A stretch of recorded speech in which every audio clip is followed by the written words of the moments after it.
To lead the Skol chant and sound the gjallarhorn, please welcome the 31st Adjutant General of the Minnesota National Guard, Major General John Jensen.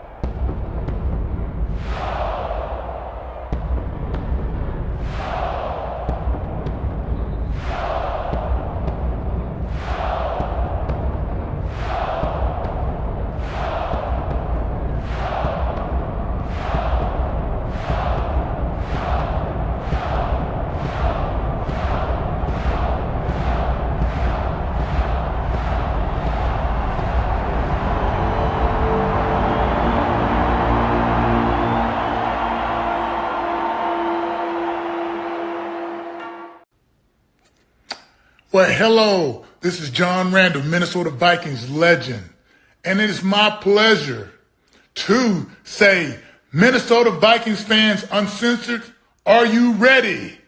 Keith, get your people up. Let's go. Skol, skol, skol, baby. Let's go.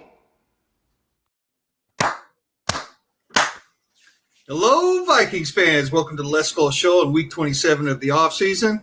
I'm Fish. As always, I've got Mr. Positivity, Cody Bowden. Hey, who grease with smoke Skoleful Shack.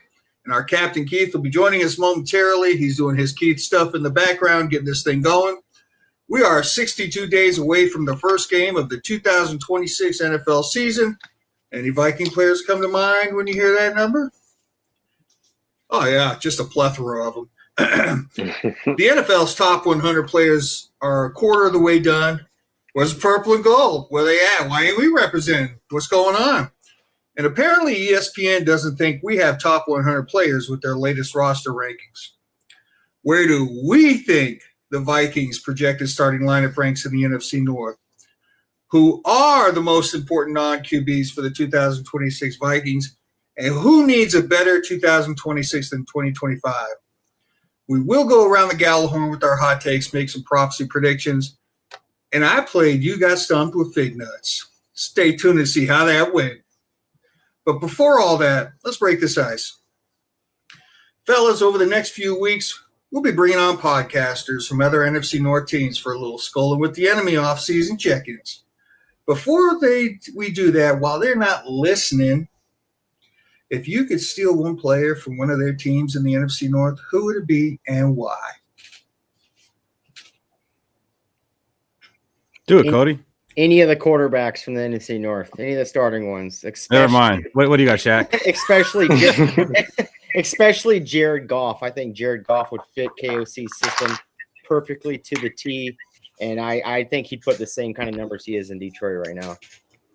I think you're absolutely right. That'd be a great pick, and I think a lot of people probably hear that and oh God, how can you pick Goff? But you're right. He exactly the type of quarterback that KOC wants. He's better than Kirk Cousins. Oh, 100% better. Wow. No. Wow. No, hell no. He is not better than Cousins. You said a lot with that, Keith.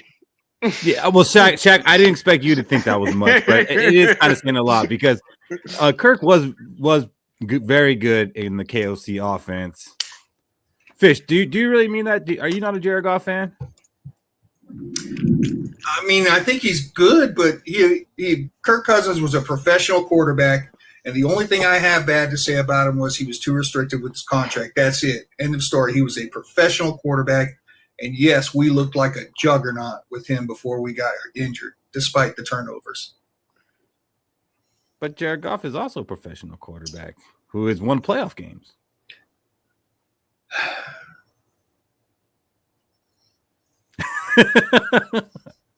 All right, he's a lion. He's a lion, and I understand. You can't say it while he's a lion. Got it. It's in your contract. Sorry, my bad. Almost forced you. You're the one that did the stipulation. I just signed the paper. Yeah, my bad. Next time, read it. Who are you taking? So for me, I'm gonna follow the same mode as Cody. But I'm not going Jared Goff. I'm going with the quarterback we should have drafted, and we would have just sucked like we were supposed to with Kirk Cousins instead of trying to win meaningless games. Caleb Williams from the Chicago Bears. All we had to do was get Caleb Williams with the number 1 pick, develop him, and he would have been a perfect KOC quarterback because he could avoid pressure and then throw the ball deep like KOC wants. That's all KOC wants in his offense, a quarterback that could get the ball out and throw it deep to the weapons. If I can't get Caleb Williams, I'm going to go with my second guy because I know you guys are not going to pick him. I'm going Penny Sewell from the Detroit Lions. Fish is mad. Sewell will be a really good one. Especially, have him and Darisaw together.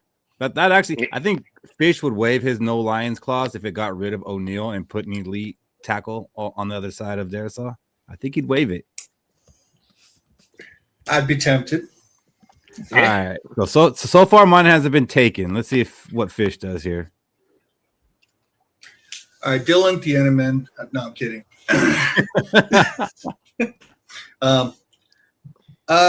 Actually, Dylan Dotson said mine just a second ago. I would go Jahmyr Gibbs. You're a son of a bitch. I'm a son of a bitch. So you just broke your contract, by the way. Mm-hmm. I would go Jahmyr Gibbs. I want a running game. I want a premier running game. I wanted us to go get Love in the draft. And yeah, I want to force KOC's hand to run the football. Well, Fish is gonna make me go with my backup because mine was Jahmyr Gibbs for the reasons he said. To have a dominant running back, a solid running game, that is just gonna boost our offense that much more with the offensive weapons we have. At the receiver position, we'd be a complete offense with Jahmyr Gibbs. You wouldn't know how to defend us. Like you can't stack the box. You can't double our receivers either. Like, what are you going to do? Like, whatever you do, we're going to counter you, either with the run game or with the pass game. So would have been him. But since he took him, I'm going to go on to the defensive side of the ball and say, if not injured, it would definitely be Micah Parsons. Because, outside of a, dominant wide receiver, quarterback, running back, having a defensive player that can change games is the way to win football games. Like when you have a defensive player that can single-handedly affect the outcome of a game, you're tough to beat. And put him with Brian Flores and what Brian Flores does with all these mediocre players, and you put a dominant guy like him, I would take Michael Parsons. Don't tell any Packers fans that, though. That was good thing. Good thing you said that because I was about to say, so nobody gonna pick a Packers player. Well, I will say this: as soon as you said defensive player, I said, "Damn, I should have taken Brian Branch." But that's another Lion. Fish, are you a closet Lions fan? What of it? What of it? Show. Not gonna go there. So we got what? Jared Goff, Jahmyr Gibbs, Caleb Williams, so 2 quarterbacks, and Micah Parsons. I like the Micah Parsons pick. Who's winning that quarterback battle between Goff and Caleb if they're in camp having a battle like our quarterbacks are having right now? It'll probably be Goff. Goff is more a veteran. Goff, I was just looking at his numbers, man. Over 21,000 passing yards, almost 150 touchdowns in 6 years is ridiculous. Yeah. No, Goff definitely doesn't get the credit he deserves because he's kind of just vanilla, but he gets it done. He's Kirk O'Chains without the chains. Nah, he was definitely Kirk O'Chains with the chains when he played us versus Brosman. Oh, man. Like Kirko on a 7 p.m. primetime game, baby. All right. So, as Fish mentioned earlier, we are 62 days away from some regular season football. And like he said, not very many notable Vikings to wear that number. It's brought us some great names like Ryan Cook, Everett Lindsay, Nick Easton. Some Nick Easton? The incomparable Nick Easton. That's one of Cody's guys. Yeah, I thought you had Cody his told me jersey. about him. Oh, was it Cody that had his jersey? My bad. I get you guys Cody told me confused all the about time. him. You're like brothers. I love me some poor offensive line players. So we actually did have two decent number 62s in our history with Ed White and Jeff Christie. Ed White played for the Vikings from 1969 to 1977. So, all of us on the panel were pretty much watching him every weekend. Was a Pro Bowler for 3 seasons with the Vikings. Played in 4 Super Bowls with them. Spoiler alert, never won.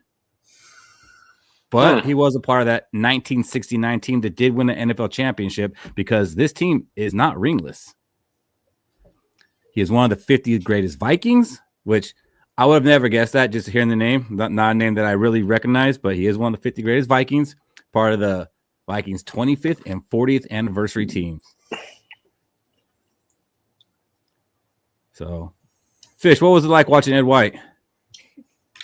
I was little, but I did see him. It just didn't stick out that well.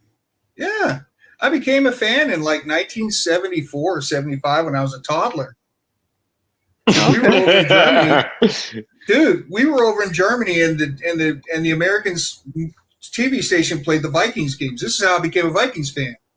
Yeah. So I was watching Fran Tarkenton run around and all that. And then my brother, who's 13 years older than me, played high school football for the Darmstadt Vikings. Vikings fan for life since the 70s. Well, but I don't remember the linemen because they nice try, kiddo. Well, I'm not giving up.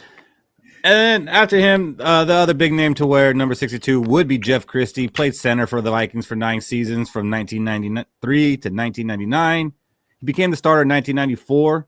And throughout his career, only missed 4 games, and all 4 of those came in 1997. So, definitely a name I recognize, even though I really wasn't paying attention to linemen in the 90s. Jeff Christie's a name I recognize because he was out there every game, pretty much during those 90s. Was a 2-time Pro Bowler for the Vikings and a second-team All-Pro in that almost magical 1998 season. And then he did end up winning the Super Bowl with Brad Johnson in Tampa Bay. But Jeff Christie was a solid center. Was a solid center for the Vikings.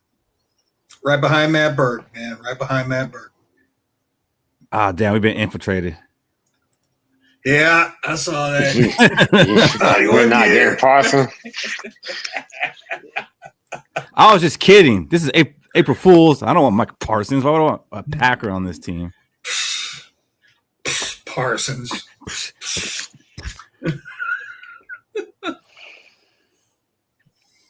So the NFL has started their 100-player countdown, and I don't know if they released more today. I think they did. I think they're down to like 70 now. No Vikings yet. To this point last year, they already had 2, and Aaron Jones at 98 and Van Ginkel at 88. With this list down, 25, 30 players, are you surprised that there's no Vikings on this list yet? I am. I thought they'll name Justin Jefferson in this space because he had a down year. And even though he had a down year, they still recognize him as one of the top players in the NFL. So I thought they'd put him like in the 70 to 80 range. But I think that would probably be our only Viking to make the top 100. Cody, you're shaking your head. You're not surprised.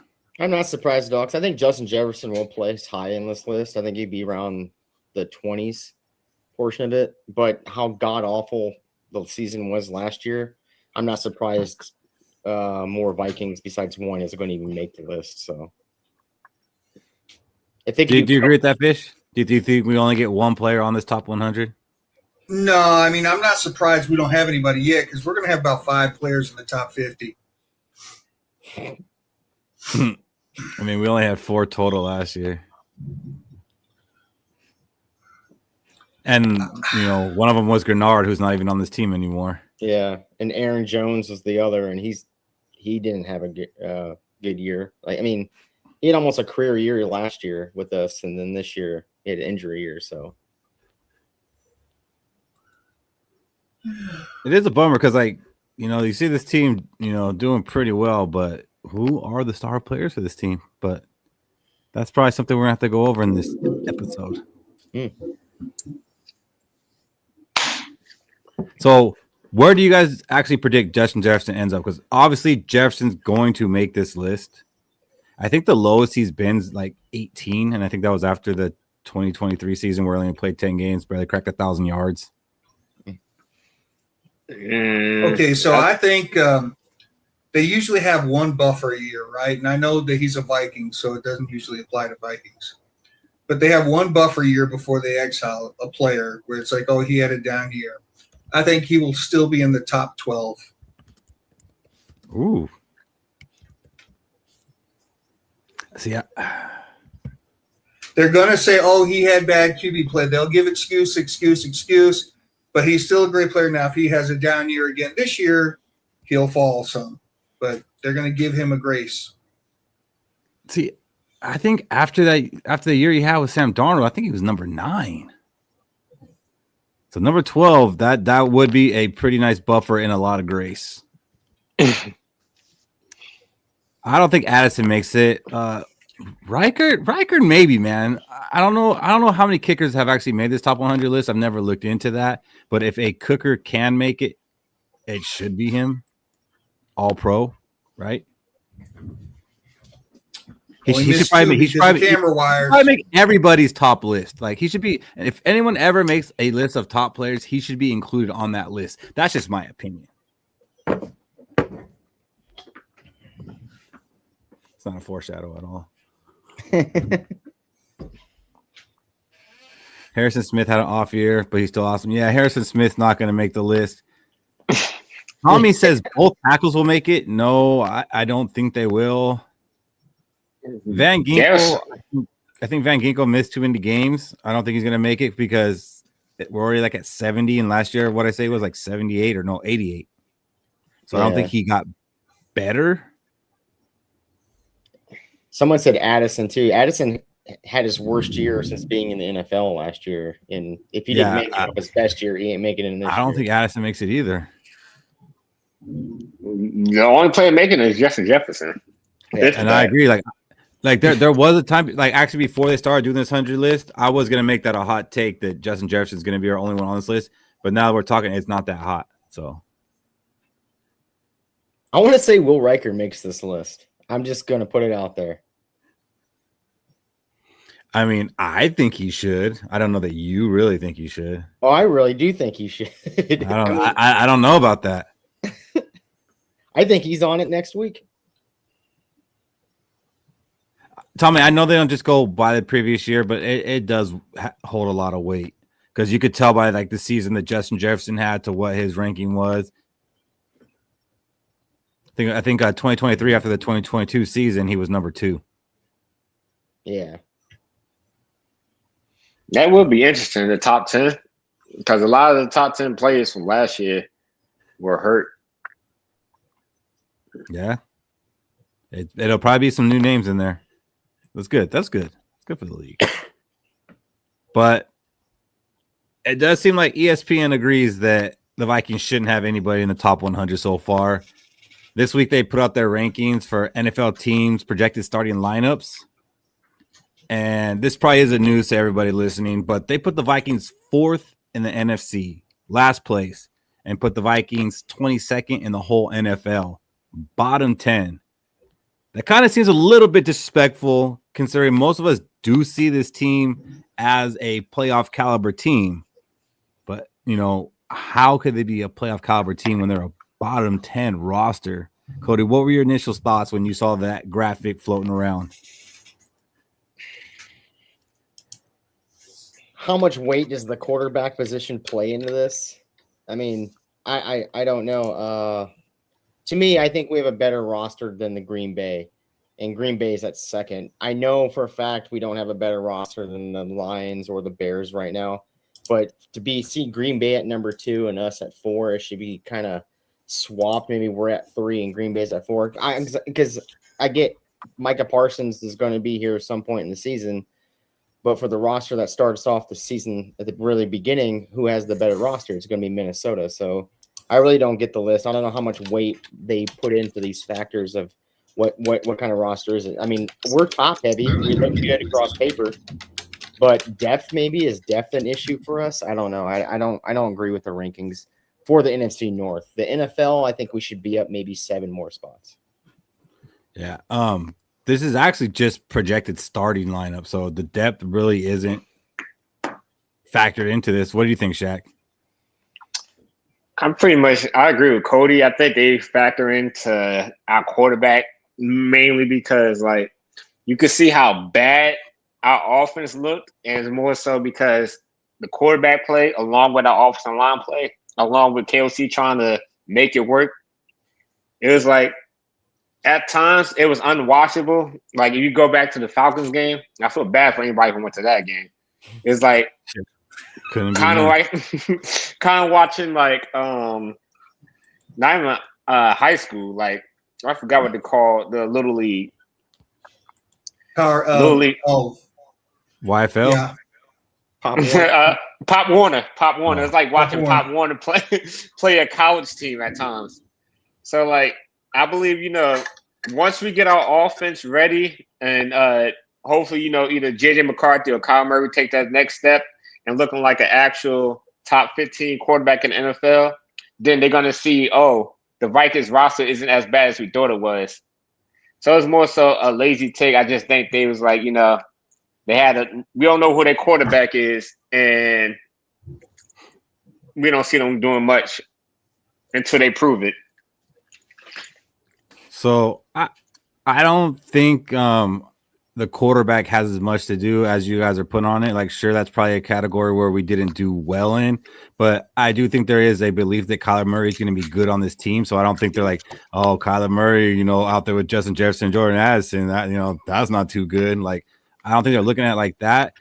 I kind of agree with this. 22 might be a little low, maybe, more like 18, 19, but like, who's really going to argue that? Think about it. Over the past 4 seasons, we've been one of the worst drafting teams. So you can't expect to have a good roster when you're not drafting well and you're consistently turning free agents. We have more starters on this team drafted by Rick Spielman than we have by Kwesi. It's been a rough 4 years. So I'm not very surprised by it. But what this does say to me is that our coaches are doing a damn good job. 100%. This is not the most talented roster, but every year we are in the playoff hunt. Even in 2023, when Kirk went down, I mean, we only won 7 games, but we were still in the playoff hunt until like the second to last week. So it doesn't matter who's on this team. With B-Flow and KOC, we're going to have a chance to win. Shaq, you're shaking your head? No. Shaq? It's only because, like, at a certain point, you just got to know your team doesn't deserve to be in the playoffs. Like, you can see it throughout the season. You're like, yeah, they're not playing any better. We don't deserve to make the playoffs because we're just going to be one and done. So you're thinking that with this roster and the way the season was going, that KOC should not have been trying to win? 100%. You should know within the first 3 to 4 weeks if you deserve to be in the playoffs. And then after those 4 weeks, like, I'm not really feeling this team. Let's go ahead and take these L's. Yeah. It's draft season. It's draft season time. I don't know. I don't know about that. How you feeling about all this, Fish? Well, the first thing I thought when I saw this graphic was graphics are easy. Wow, that looks good. They're getting easier, Fish. Let me tell you. That's the first thing I thought. The other thing I thought was a load of crock of shit putting us at 22. Starting roster from last year. Not a lot. 2 defensive tackles, Harrison Smith, so maybe. And who else? We got better at wide receiver. Traded Naylor for Jawan Jennings. Okay. We had a winning record last year. We were 54 seconds from winning the division with the shittiest quarterback play in the whole damn league. Some's got to be good somewhere, right? It's got okay, you can put something on the coaches. Yes, Brian Flores did a great job with the defense, But the players had to actually execute, which means they had to be good and they had to have stats to show it. So you can't just say great coaching, great scheme, but there was nobody out there to execute it. And so we won 9 games just because the coaches were like, this will be smart. We're going to do this. No, somebody had to actually execute that shit, and it shows up in the stats. So, no, 22nd sucks. We had a great defense. We had a top 5 defense. Based on that alone, we should be ranked better than 20, just based on that alone. Now, I know this isn't the greatest gauge here, and I hate using it, but I'm going to because talking about, the players being good and whatnot, how many Pro Bowlers did we have last year? Pro Bowlers is a popularity contest. And if you're good, you're popular. Not necessarily. Vikings have always had, 4 to 8 Pro Bowlers. I think they had the long snapper and Will Reichert. Well, the long snapper is a perennial All-Pro, so of course he's going to be recognized. And then there's Will Reichert, who bears no introduction. So, I think the scheming and coaching deserves a lot of the credit.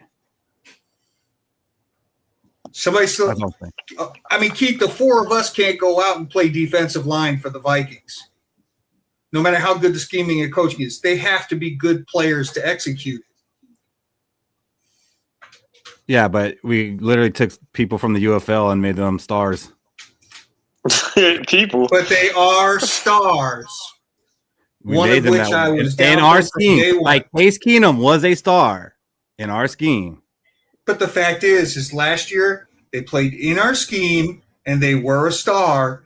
Therefore, if they're still in our scheme, they still should be treated like they're going to be stars again. Yeah. Until they're not. We had one star, but he wasn't even a Pro Bowler. He was a star to us. I could see he was like the hottest 7 that looked like a 10 around a bunch of 3s. Redmond and Isaiah Rodgers could at least made the Pro Bowl.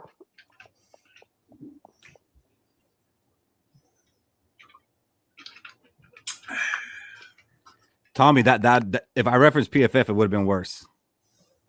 I was waiting for it. I think it's because of our defense is the reason why we're ranked 22nd. Because if our defense last year was just mediocre, we'd probably be dead last in the NFL.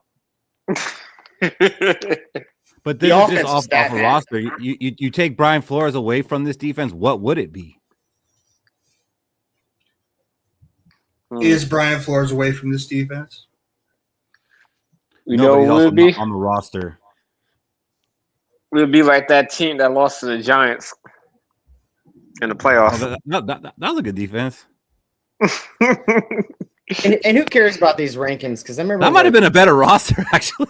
The 2013 Eagles had a dream team, all from free agency, and they had the best roster in the NFL, and they only won 7 games. So who gives a shit about these rankings? Well, that's true. I do because it's what we have to talk about. Yeah, exactly. What I say. It's July, and we're talking about football, so I care.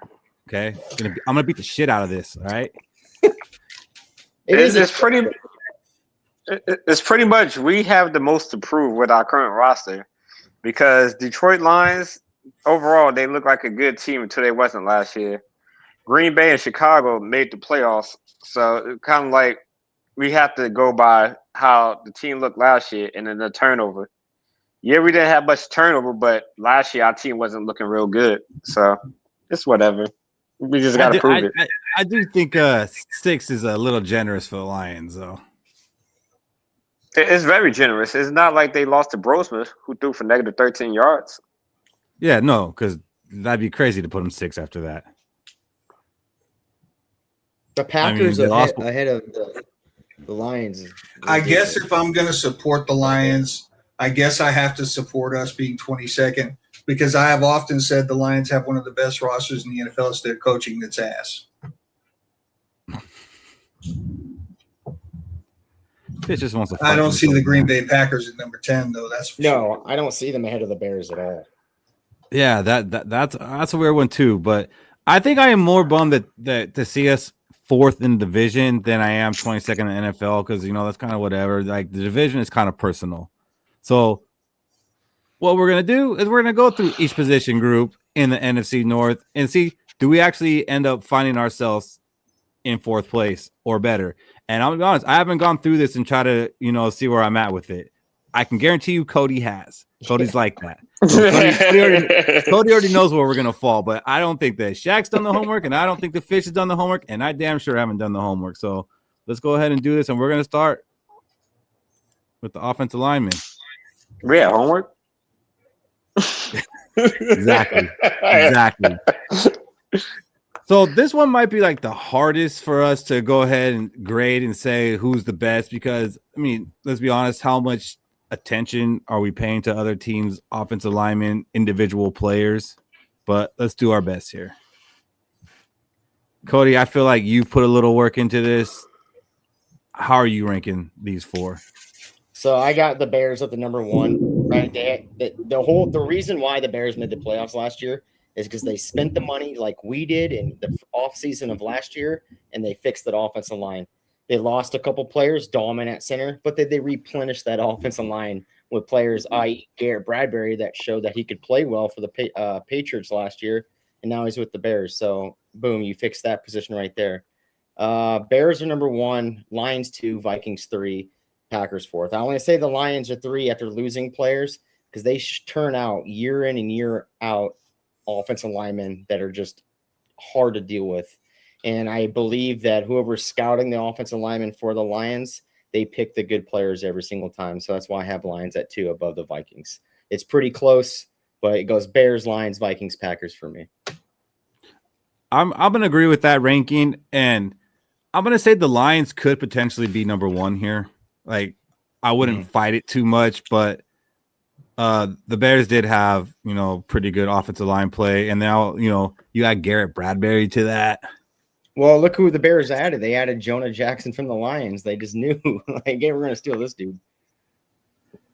Yeah, so Ung says Chicago, Minnesota, Detroit, Green Bay. I can't put Detroit as the 3rd best offensive line here. Having Penei Sewell, like, that kind of gives you 2 players on the freaking line. Like, he's Wait a minute. Whoa. Did we all watch the same Lions team last year?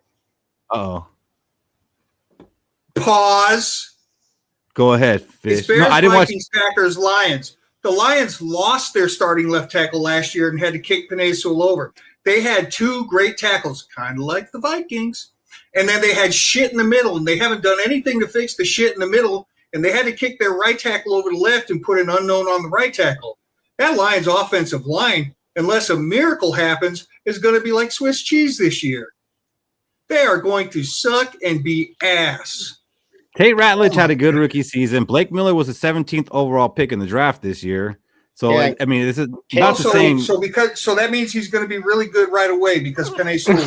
It doesn't mean that. It doesn't mean that, but it doesn't mean he's going to be ass either because they moved Penei Sewell over to block the blind side. And they added Cade Miller and they added Cade Mays, like, through free agency. So, like, they retooled. I believe in. I remember a Vikings podcast arguing with me about a year or so ago that we had to have a bulletproof offensive line, and their line is not bulletproof. They've at least got 2, 1 weakness and 1 probable weakness on that offensive line, and who knows what's on the right tackle right there. 4th. You know why we needed a bulletproof offensive line, Fish? Because we had a first-year starting quarterback and over-the-hill running back. So, yeah, we do need to have a damn near bulletproof offensive line. We still do need to. They don't. They can get away with some of that stuff. And I'm not saying that they are. I think they have a better offensive line than us overall. Yeah, and over the past 15 years, the Lions have had great offensive lines, and that's not going to change because they added 2 players to that thing. I still believe Donovan Jackson and Will Fries take a step this year, we could leap them. I'm not saying they're like that much greater than us, but I think we need to see more from Donovan Jackson and Will Fries, and we need to find out if Blake Brandel is for real at center. Okay. You fixed it. I was waiting for you to include it. I'm not just going to crown him. I think he did well. I think he is going to do good, but yes, we do need to see it. I do think we are close to second place, though. Yeah. I just can't discredit the Lions' offensive line after watching them over the past 15 years play us. It's just I can't do it. So, Shaq, do you agree? Bears 1, Lions 2, Vikings 3, Packers 4. So I'll only switch from Cody. I'll put the Lions first, Bears second, Vikings third, and the Packers fourth. Currently, but I feel like end of the season the Vikings could be first. Ooh. I'm not gonna say that's impossible. Like I look at our offensive line, I like it, and I have said before, I do think we're gonna be a top 10 offensive line, and I don't think there's gonna be 3 top 10 offensive lines in this division. But my take is very optimistic that things are gonna go the way I think they are. And Donovan Jackson will have to take a big step in year 2. I saw a lot to like about him. Can he stay healthy for the whole season? Can he stay upright the whole season? Right, Fish? Stay on his feet. Stay on his feet. I think that's fair. I mean, 3 is fair. I think last year we probably would have said we probably had the 4th best offensive line in this division. Moving on. Tight ends. Pretty good tight ends in this division. I just know we'll last. Yeah, I'm gonna go with you on that, Shaq. And I really do hate to say that. I really do, because I don't know if I'm a believer in Hawkinson or I'm just a damn Vikings fan with purple colored glasses that drinks purple drink, because I seen that video. Okay, I seen that video he posted, and he looked just as cooked as he looked in that Atlanta game running routes. God bless anybody who spent money to go to that game, but he looked just as cooked in the video. Like, he posted that, like, you posted this, like you thought this was good? Like, you're 28 years old, you look 48. I'm hoping I'm wrong. I'm hoping it's a big bounce back year. I'm not expecting 1,000 yards like I was hoping for last year, especially because we did get Juwan Jennings, so we do have a third wide receiver. But I would like to see him get 700-800 yards and just be a dependable target. So I'm gonna agree. I think we're all in agreement that we're 4th here. Yeah, I mean, does Tucker Kraft had a major injury last year? He tore his ACL. Wiped him out. Does he come back the same tight end? Because we saw T.J. Hawkinson not come back. And for I that almost reason, feel like you should have put Josh Oliver on this easy graphic. We'll still be 4th. Yeah, it'll probably still be 4th, but closer to 3rd. So I guess we'll go ahead and put Tucker Kraft as 3rd on this list. Yeah, that's where I would put him. So now between Laporte and Loveland, it's close, man. But Loveland all day. I think Loveland's number 1, right? Yeah. Didn't Laporte get hurt too? Laporte got hurt too. He did. Yeah. I don't know if it was like a serious one, but I think he did. Comment of the night so far. But no one who might be 3rd. That's pretty good, Robbie. Yeah, Loveland, I'm not gonna lie, that was almost the player that I was gonna steal too. Like he got consideration for me for a player that I would steal from the NFC North. You know, we could have had Bowers at tight end right now. That doesn't get talked about enough. Wait for it. All right, so we got Colston 1, Laporta 2, Tucker 3, Hawk 4. There it is. If Tucker Kraft didn't have that injury, I'd put him number 1. That's how high you would. Yeah, you could switch Tucker Kraft and Colston Loveland if Kraft didn't get hurt.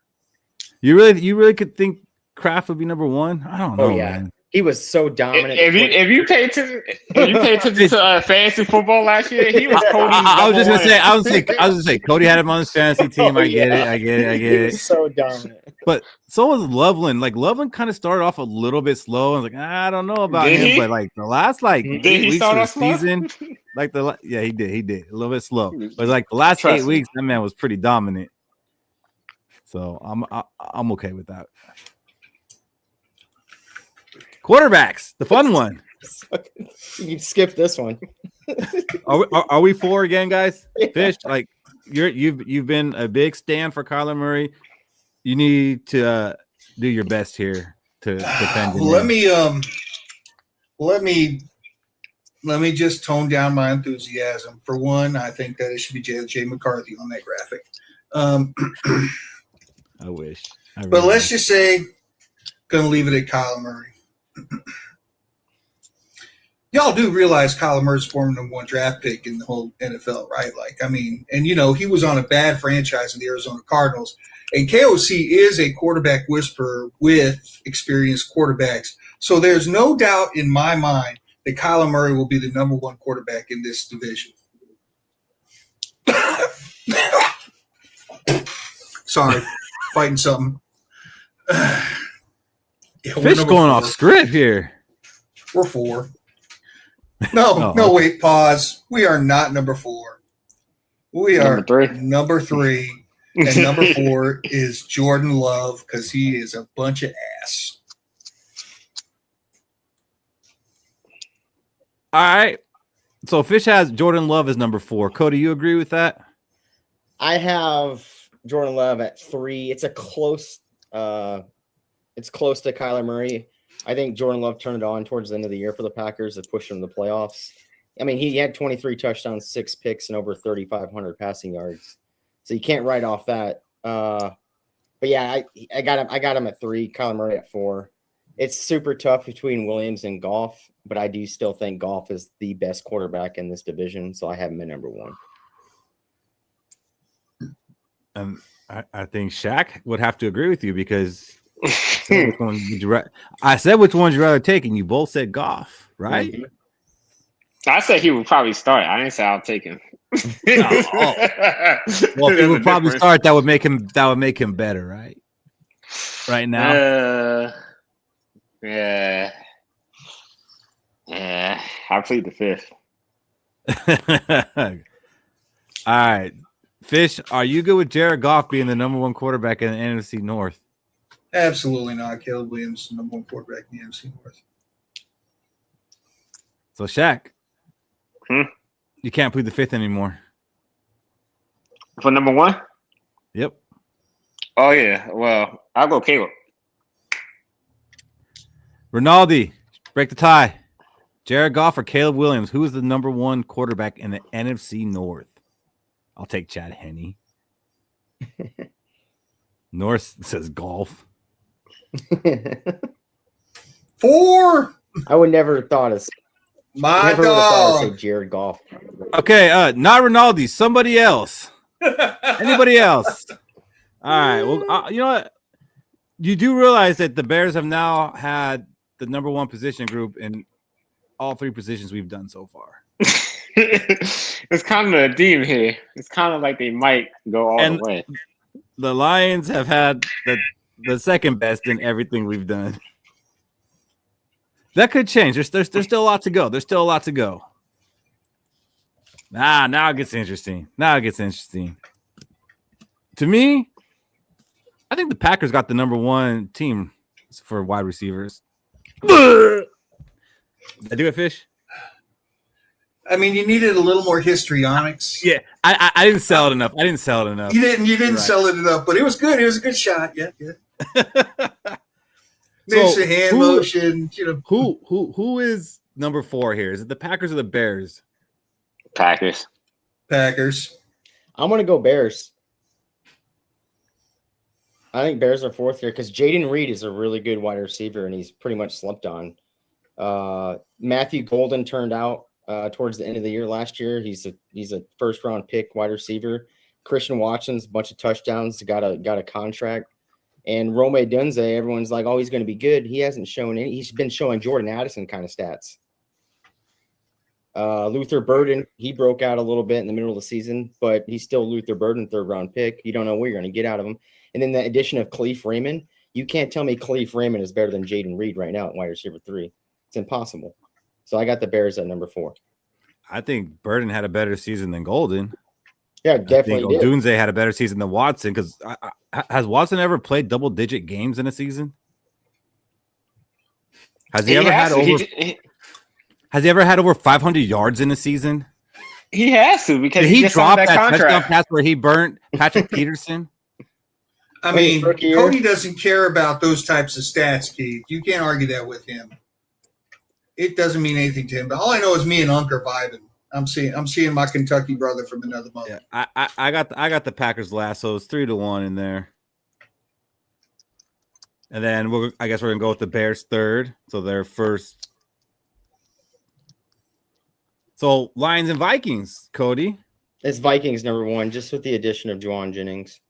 I think Isaac Tesla is going to be a really good wide receiver. I think Jamison Williams is better than Jordan Addison.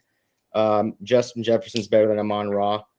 But the kicker on this whole thing is Juwan Jennings at third wide receiver slot. He makes up for the Jamison Williams over Addison. And that's just tough to say, but I've seen multiple 1,000-yard receiving years from Jamison Williams. I haven't yet to see one from Addison. It's tough to swallow, I know. That's fair. Maybe when Addison plays 17 games, he'll get it too. Hopefully that's this year. Hopefully. But best abilities, availability? Best availability is not to get in trouble with the law. So far, so good. So, yeah, he's doing well. All right. So we're gonna go ahead and take the crown. What's that, Fish? He had a little scare.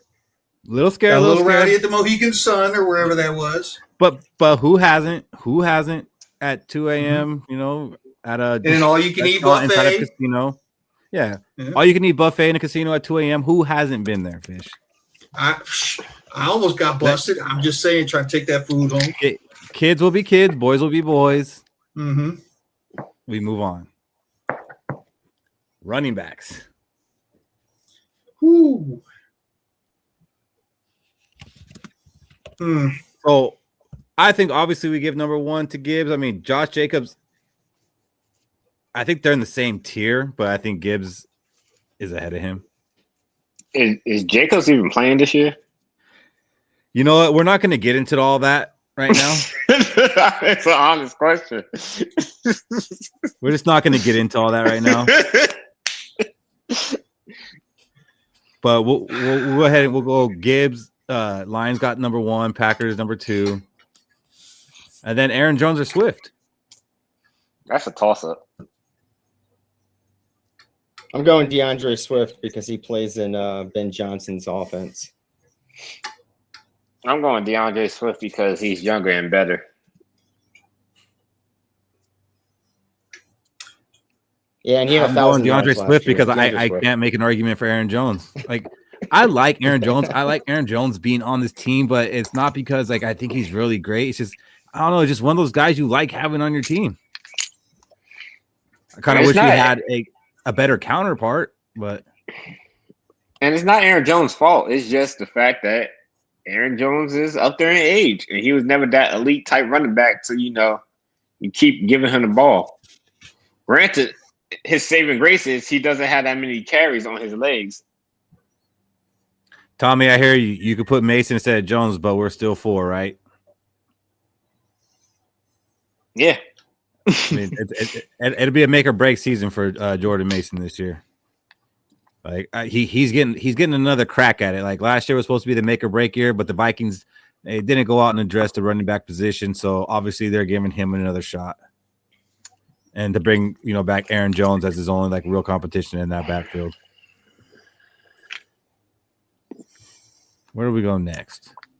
Well, hold on just a second. Back up. Oh, okay. I mean, pause.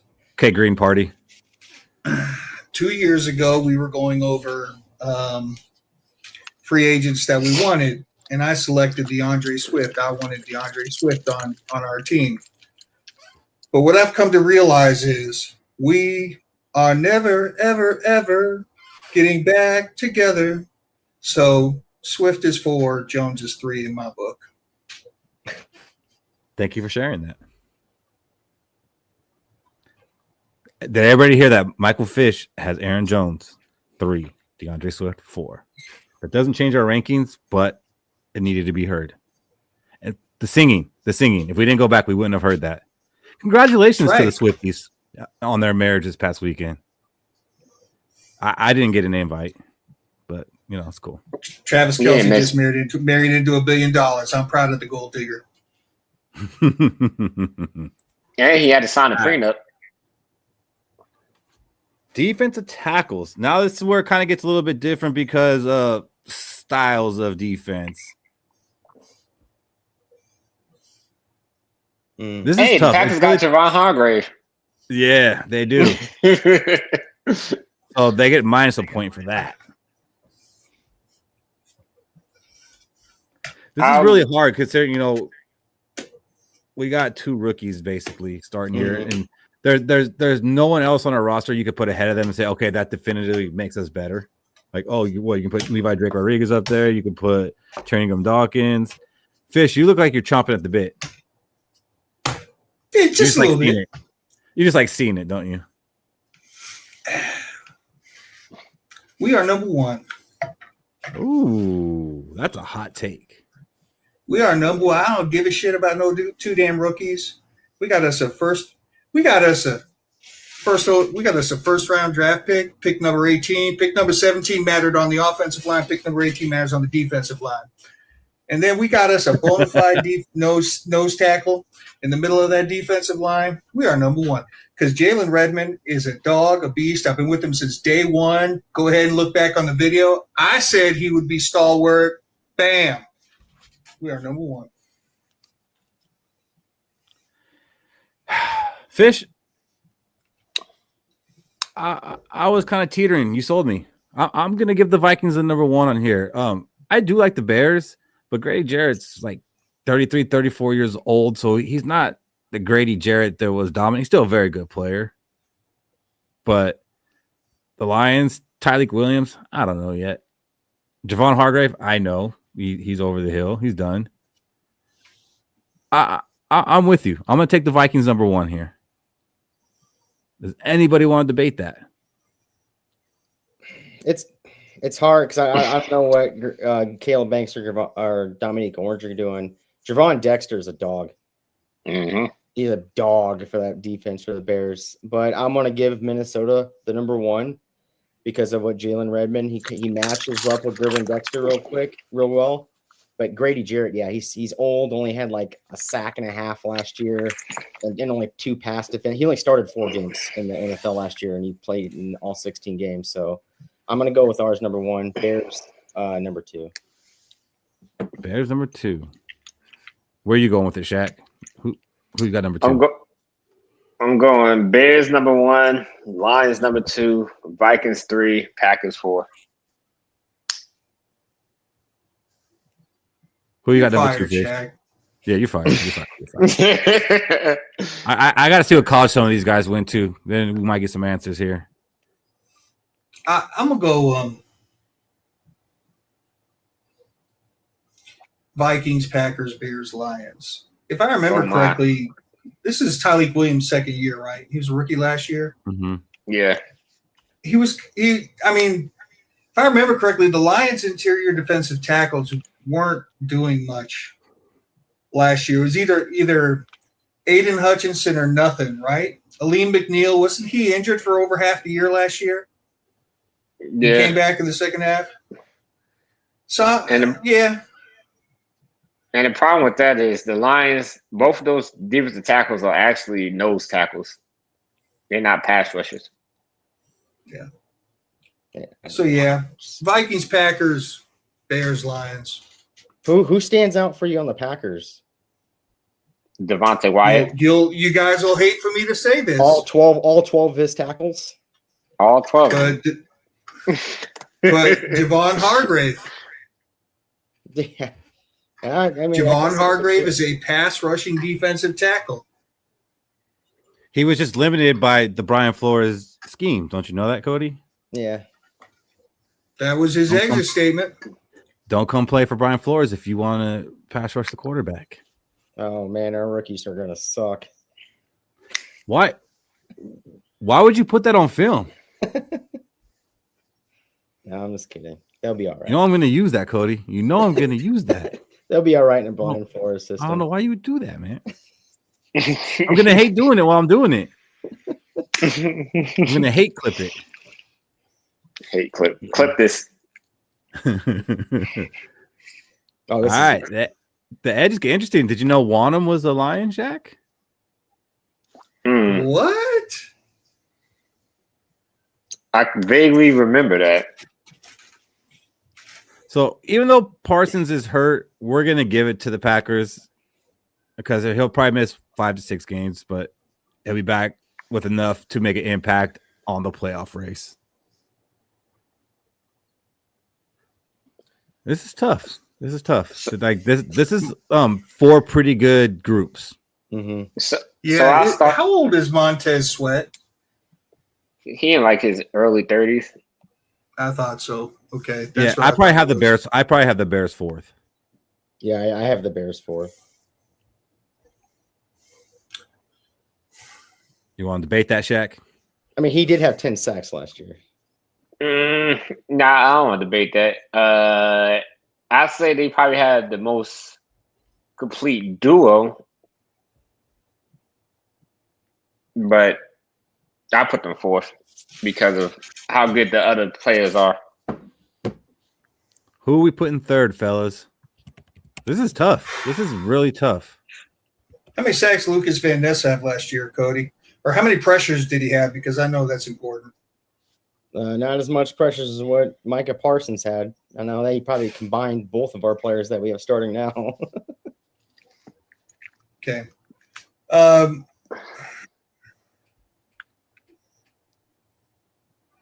As good as Aiden Hutchinson is, I feel like he's a one-man army. I'm calling the Lions 3. Wow. Even with DJ Warner? Oh, man. Van Ness had doubled our 2 starters in pressures. I didn't really care about pressures, Cody. I don't give a shit know. about those. Yeah. Yeah.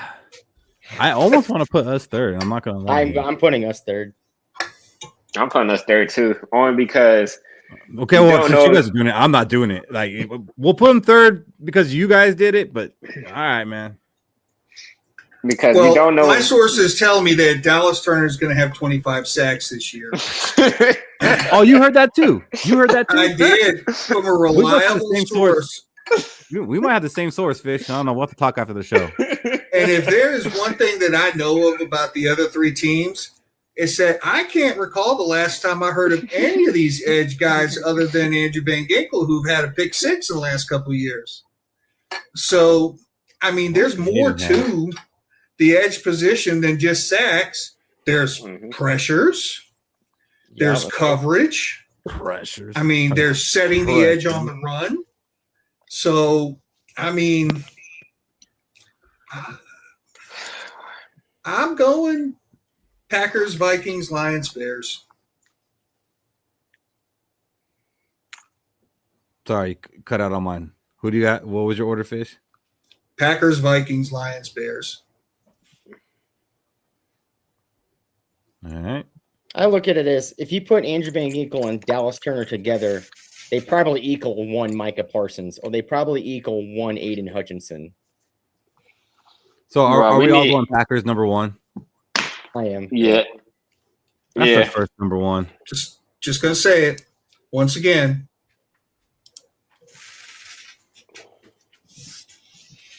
What you're gonna say? What? Unk's my burner account. Is it really a burner if we already know that though? Didn't Aiden Hutchinson have a pick 6 last year? I was gonna say I think Aiden Hutchinson had one, but I think so too. Hmm. All right, linebackers. Hmm. No, you could put us 4th. Just start with we're 4th. After that, I think that's fair. Like, I think Blake Cashman deserves a little bit more respect than that. Eric Wilson had an awesome season. I don't know that we can say that that's what to expect from Eric Wilson, though. Well, then what are we judging on? Is this like, are we using the force to predict this? Are we judging on past? Are we judging on past performance? Or? Yeah, Fish. We absolutely are, and his past performance wasn't just last season. Who, Eric Wilson's? Yeah, he's been around for a while, Fish.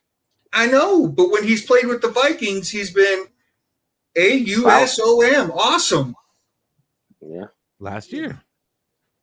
He was with us before, and he was a playmaker too before he left us. I don't know, man. He's all right. It's fine. It's fine. You could Ronaldo. It's fine. You can voice your opinion, Fish. You're allowed to voice your opinion here. I'm just saying, what are we I'm judging this on? I'm gonna go Lions 1, Vikings 2, Bears 3, Packers 4. The Packers. Edgerrin Cooper, from what I've seen about the Packers, He's a Edgerrin dog. Cooper is like this big ball of physical talent that's been called raw. What's this, his 4th year in the league? Yeah, I'm looking at Edgerrin Cooper only had 50 tackles last year.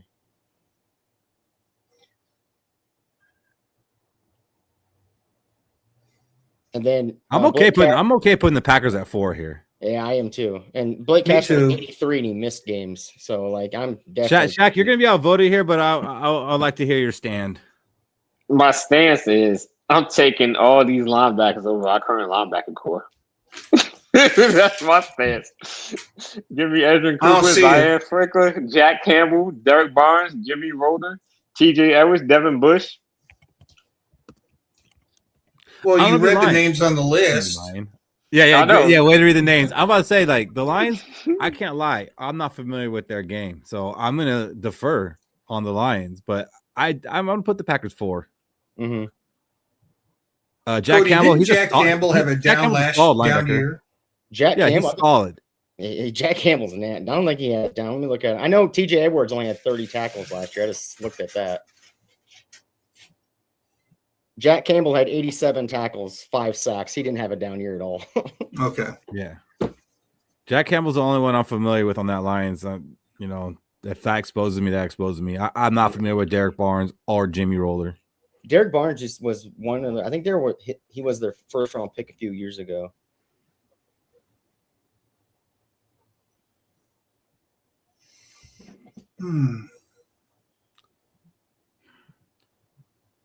So who we put in 3rd?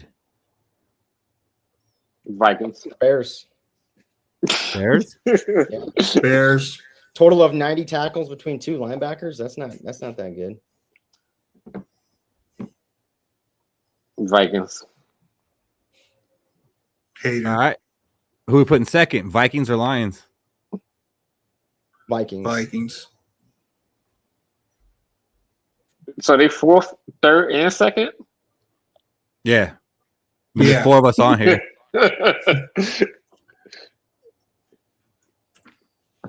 Ronaldo says Vikings too. Ronaldo is back in. We got him back, guys.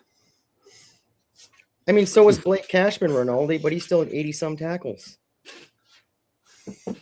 How many TFLs? Forget the tackles. I don't care about the tackles. How many Our tackles for linebackers have a loss? lot of TFLs if we're going to go there. We have Eric Wilson on the team.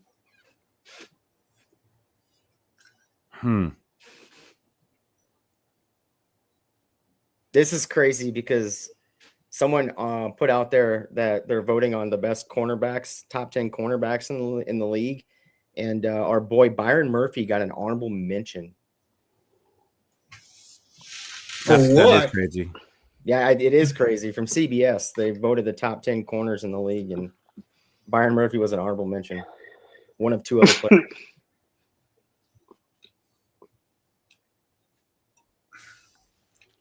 Who's the worst one on this list? The Lions.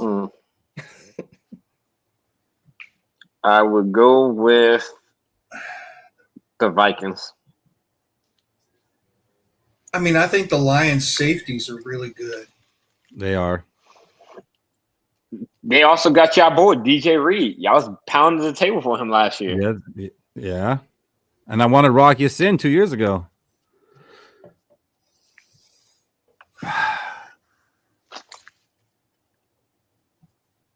Packers got some pretty good ones.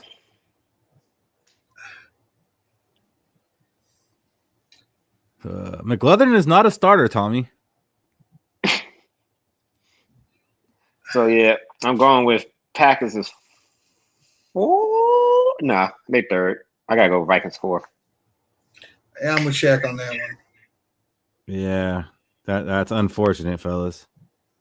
It's the second biggest question mark in this team going into the season. Is our So second. Cody, Who's third on this list, Cody? Looking at the Packers, but the loss of Harrison Smith really hurts us. So I want to put us at fourth. All right. Like if the Packers didn't have Xavier McKinney, then it'd be closer. That's literally the only saving grace for the Packers. So who's number one, Bears or Lions? It's Bears, right? Yeah, it's Bears. Bears by a mile. They have 1, 2, 3, 4 first-round picks. Is that 4 and a second? Yeah, 4 first-round picks and a second-round pick on that defense secondary.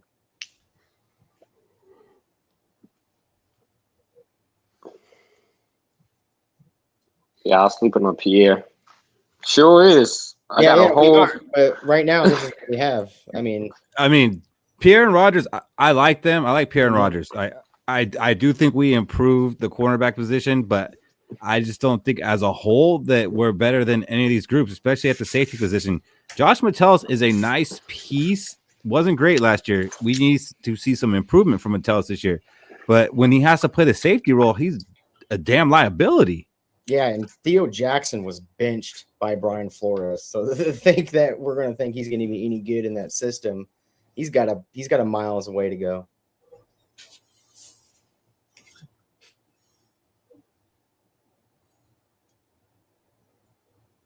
Like I think Jay Ward starts over Theo Jackson this year.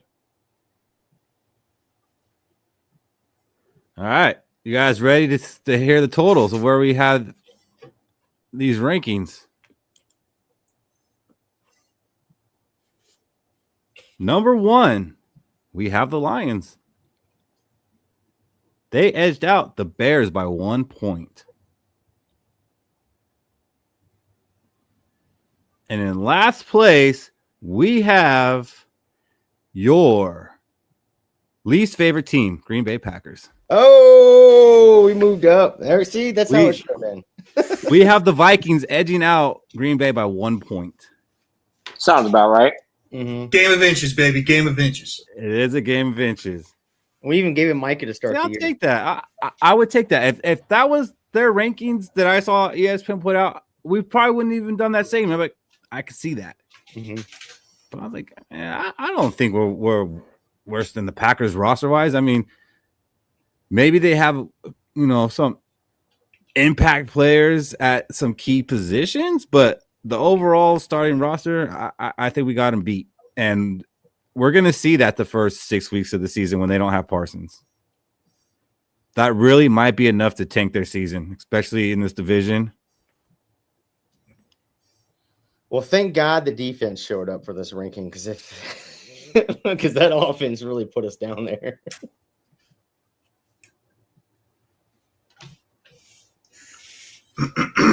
I lost sound. You lost sound? Okay, it's back now. Whew. You know, about that, Keith. You know, I've been telling you guys that. So anyway, like I was saying about him. Jacoby Thomas, hey, maybe. I mean, you got Rinaldi saying Jay fucking Ward and Norris saying Jacoby Thomas. I will not be surprised if those are starting safeties halfway through the season. Mm-hmm. And next year we're like number one. We're number one. It will be interesting to see how we do improve after what we feel was, a decent draft. And now with Nolan Teasley running the show and having a full off season next year, it will be interesting to see where this roster's at.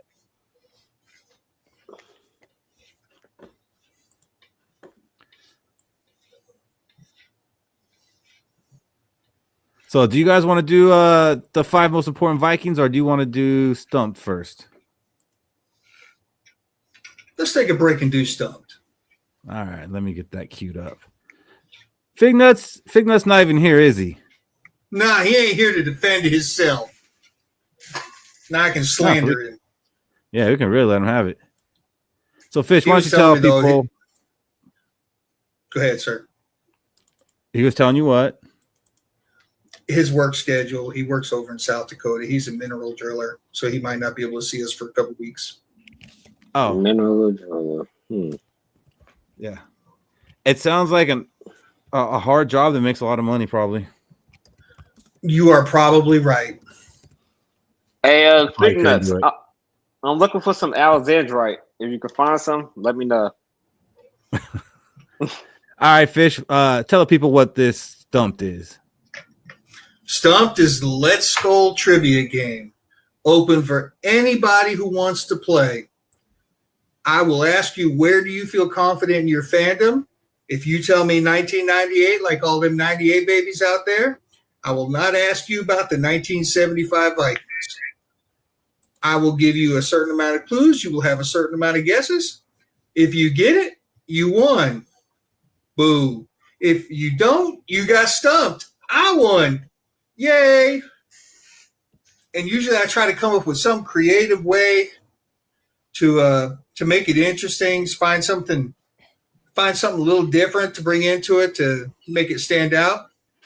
And Fignuts played with me. Great guy, by the way. I usually like to, cut it up with people for a few minutes before we actually get into the game, find out who I'm playing with, a little bit like that. He's actually a pretty cool guy. And I'm just going to say this. I might have said it in the video. I can't remember because I'm old and fat, but I'm old. And but there's been a lot of podcasts jumping on Fignuts nuts about his takes the last several weeks and quoting him and all that. But Let's Skol is the first one that got him on camera with him. Right here. You did say that on there, but I don't think it made this cut. So I'm glad I said it. Yeah, so you got that one out. And Fish is always looking for other contestants. So if anybody in here wants to do an episode of You Got Stumped, it's very fun. Every contestant that has done it has loved it and has said, hey, I want to do it again. And it also helps us out with content during this time of year. So without further ado, here's You Got Stumped with Fignuts. Another edition of Let's Skol's You Got Stumped.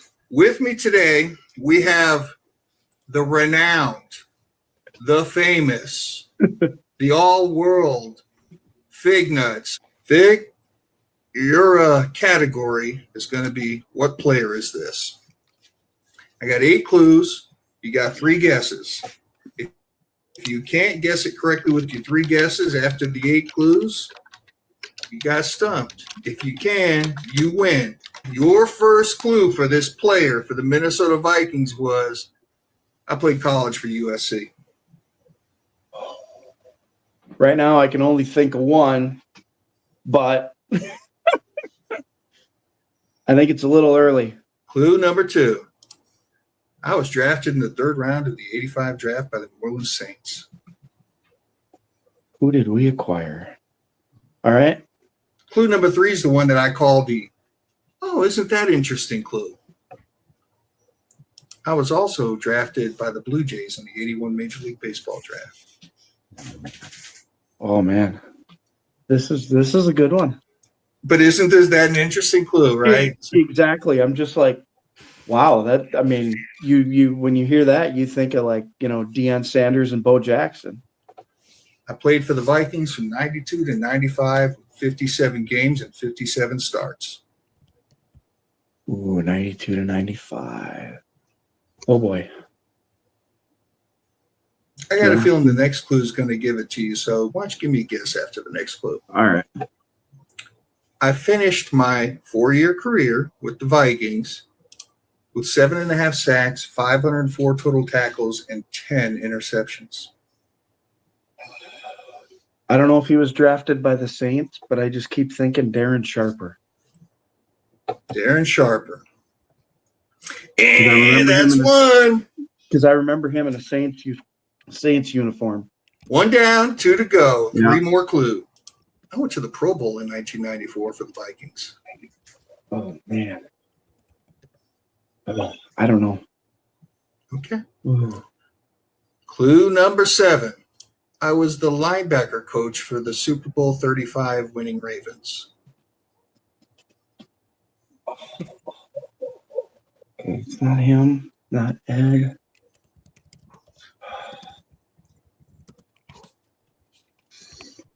Oh. I feel embarrassed. I don't even have a guess. Okay. Well, don't worry, because last clue, and then if you don't have it off the last clue, I'll run right through the clues again to try to build you up some momentum, okay? All right. Yeah. I was the head coach for the Raiders from 2015 to 2017. Jack Del Rio. Is that your final answer? Yep. Jack Del Rio. Oh, man. I pulled that one out. Congratulations, you put me at 0-2. I'm going to get medieval on these guys. Oh, man. Boy, oh, boy.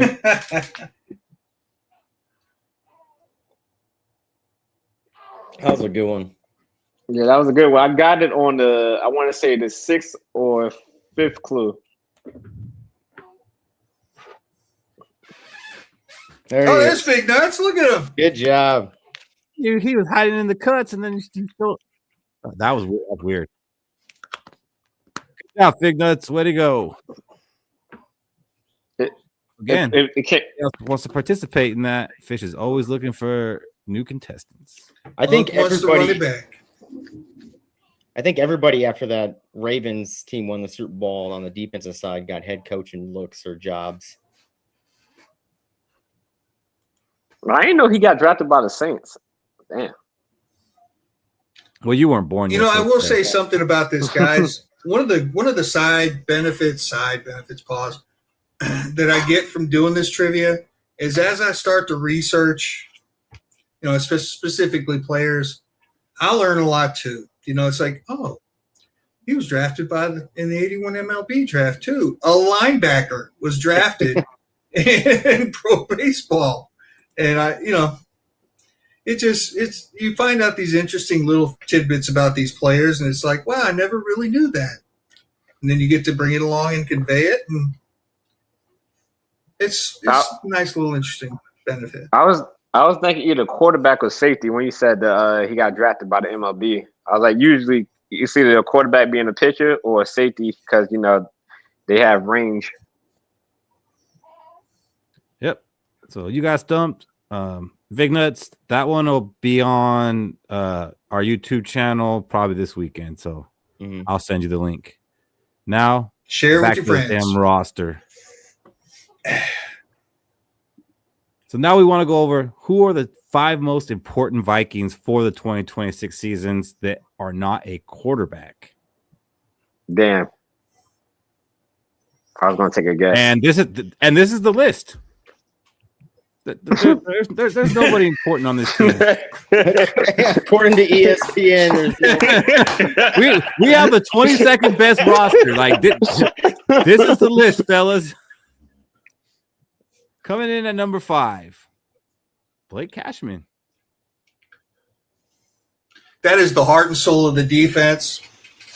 All jokes aside, for the last 2 years, he's missed a few games, and we've noticed. So with the uncertainty of our secondary, with 2 rookies at our defensive tackle, and despite the fact that Dallas Turner is going to get 25 sacks, we got to make sure we have that stability. He will be the captain. He will be the undisputed leader of that defense, especially if Harrison Smith doesn't come back. He will be as close to the on-field coach as we will have. So that guy right there, the defense will go as Blake Cashman goes. Yeah, it's a bit surprising that he made this list, and it was fair the way we did this and came up with this. This was a collaboration. So I was, a little bit surprised that he was one of our top 5. But again, we're the 22nd best roster. I mean, what do we really have to pick from? But like you said, when Blake Cashman misses games, we notice. Mm-hmm. What was that year? Was it 2024 when we were pretty much undefeated in games he played in? Mm-hmm. And we noticed, he's not there. And we noticed it last year. So what's important is that he's there. If he's there, we know he's going to show out in the games. And like you said, he's probably going to be, the leader on that field, especially if Harrison Smith doesn't come back. He needs to assume that role. So that will be important, especially getting some youngsters on this defense. Number 4, Jalen Redmond. Now, some might say this is a little bit low, but I think it's fair. You know, it was only one season, but it was a really good season, and we're gonna have two rookies on, play on that defensive line with him, and he's gonna have to anchor that thing, and he is gonna have to prove that last year was not a fluke, and that's not just important to the Vikings. That's important to him. Another good season for him changes his life. So it's not only important, for the Vikings, it's important for him. But I care more so that's important for the Vikings. He needs to anchor that defensive line. He needs to bring in, those two young guys and maybe turn this into one of the best defensive lines that we've had since the Williams Wall. And I know that, some of us thought he'd be bagging groceries by now, but he is after a bag of some sort. He is paper or plastic, baby. I think he's gonna be using paper. I think it's Gucci. I will say, so if you say it's important for the Vikings and him, if he has a breakout year, you ready to pay him that $28 million? Yep. See, that's the problem, Shaq. I hope he has a really productive season.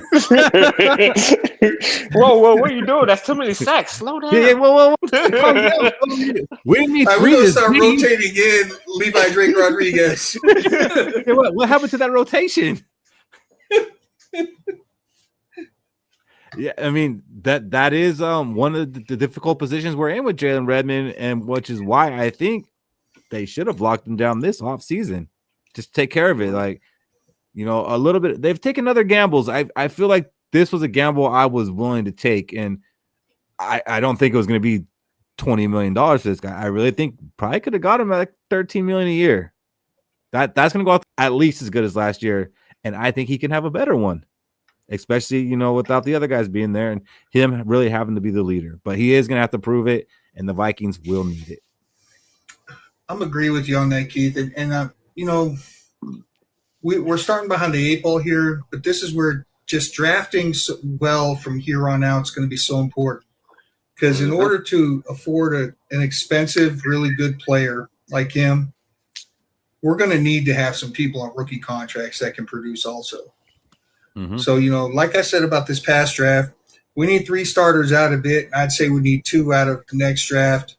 And that'll kind of help balance us out versus the contracts we got to pay out. But, yeah, I never thought when you announced that we signed Jalen Redmond that I would ever say I'd ever be in a position where I'd be like, pay that man. If you guys are watching this on YouTube, please hit that subscribe button. If you haven't already, also hit the like button. Appreciate it. Number 3 for our most important Vikings, Dallas Turner. I would say it has to be Dallas Turner. He has to become that presence on the field like Jonathan Greenard was. If you look at B-Flow's defense, it is about getting that quarterback out of the pocket and making him uncomfortable to throw that incomplete pass or that interception. Give him a wild throw out there. Dallas Turner, in my opinion, is the best edge rusher that is on this team currently. And he's working into his third year now. We got to see an increase from him. He has to match the pressure rating. I think Greenard had an elite pressure rating of around 22% last year, and the league average was 15. And when he came off the field, our pressure rating would drop down to league average. So I think he's important because he is that presence that's going to be on the field that's going to make this B-Flow defense work and pushing that quarterback out of the pocket to throw those errant throws, those interceptions, those opportunistic plays that we've been looking forward to with the B-Flow defense. Yep, I agree. And he has to replace all those pressures because if not, who's going to, right? Yeah. He need to do more than that. He need to get at least 25 sacks. Mm-hmm. So Robbie asked how we're defining the most important, and basically it's just the most important as far as they need to ball out in order for this team to be successful. If one of these players were to get injured, it would have an impact on our season. And that's how I was defining it. Pretty much, if they get injured, it would mess up our season. And it's non-quarterback because I do think that could be a problem. depending on who it is. I think everybody in this panel would name a quarterback on the Vikings. Right. So that's why that'd be no fun. That'd be no fun. I'd have to explain. Number 2 is important. Justin Jefferson.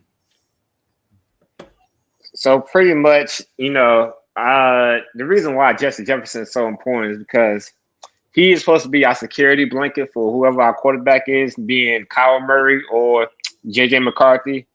And, when you have a quarterback who's trying to basically avoid pressure and have somebody he could just always lob the ball to, Justin Jefferson needs to get back into his younger days when he was catching all these miracle passes and making highlight reel catches at the highlight reel catches.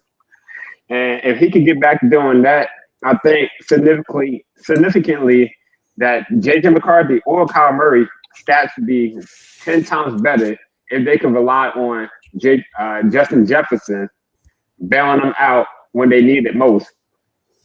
So, he's got to take that next step, be the true leader that we pay him to be, and show the rest of the league that, he is the number 1 receiver in the league.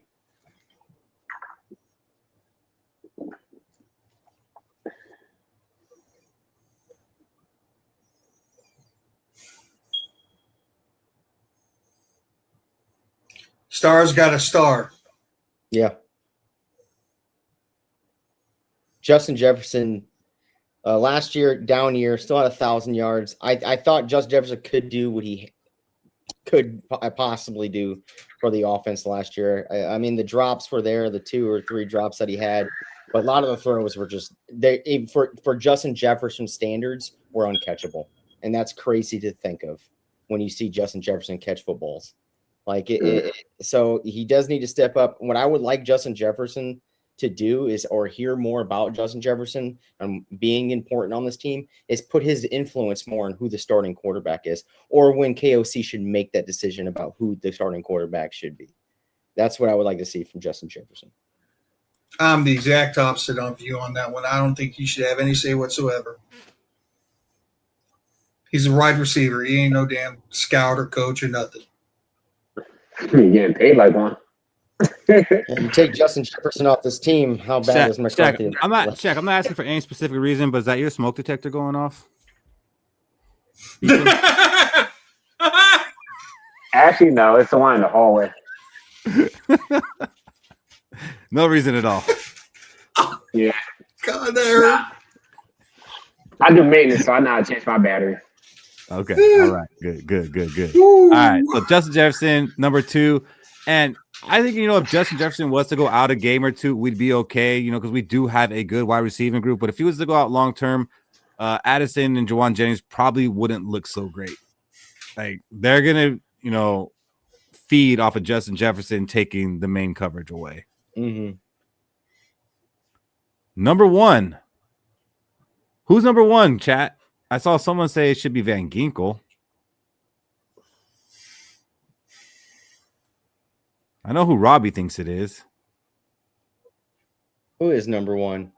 Oh, that Thunder Number is 1. That was Thunder? Yeah, that was Thunder. Damn. Y'all heard that? Yep. It made me jump, man. It's right on top of me. So, Rinaldi, this is non-quarterbacks, and you keep saying QB1. As much as you say that, it's not going to change this list. The list is already made. Yeah, if it was number 1, most important non-quarterback for your 2026 Minnesota Vikings. It's Christian Darrisaw. It has to be Prime dog. Every single year this guy goes out for that injury, the offensive line is not good. It just falls apart. He is the linchpin. It might be because he's the best offensive line player on the team. So he goes out, offensive line falls apart. We saw it time and time again. He went out against Dallas when Micah Parsons was tearing him up. We threw in, who do we throw in there at left tackle? Then we tried to experiment with what's his name, Cam Robinson, Ooh. and that failed miserably after 2 games. So like Christian Darrisaw is the most important player. He's the most important player for not only being the linchpin on this offensive line, but also he hasn't played a full healthy season. All right, and we extended him. right? Not playing a full off season. You lose Christian Darrisaw, you might as well write this season away. Like, that's what I thought, him not starting the year last year. I thought we were in a lot of trouble last year, and it kind of showed out during the Falcons game. We were in a lot of trouble during that Falcons game without that left tackle of Christian Darrisaw. So he's the most important position or most important player on the Vikings roster right now. I always say it's quarterback, left tackle, edge, the three most important positions in football. We ain't talking quarterbacks. It goes right to the left tackle. I agree. And Christian Darrisaw is a big part of this team's success or failures going forward. Like I said, I do think we do have a top 10 offensive line. You take Christian Darrisaw out of the equation, we're probably a bottom 10. And that's just because, damn, Shaq.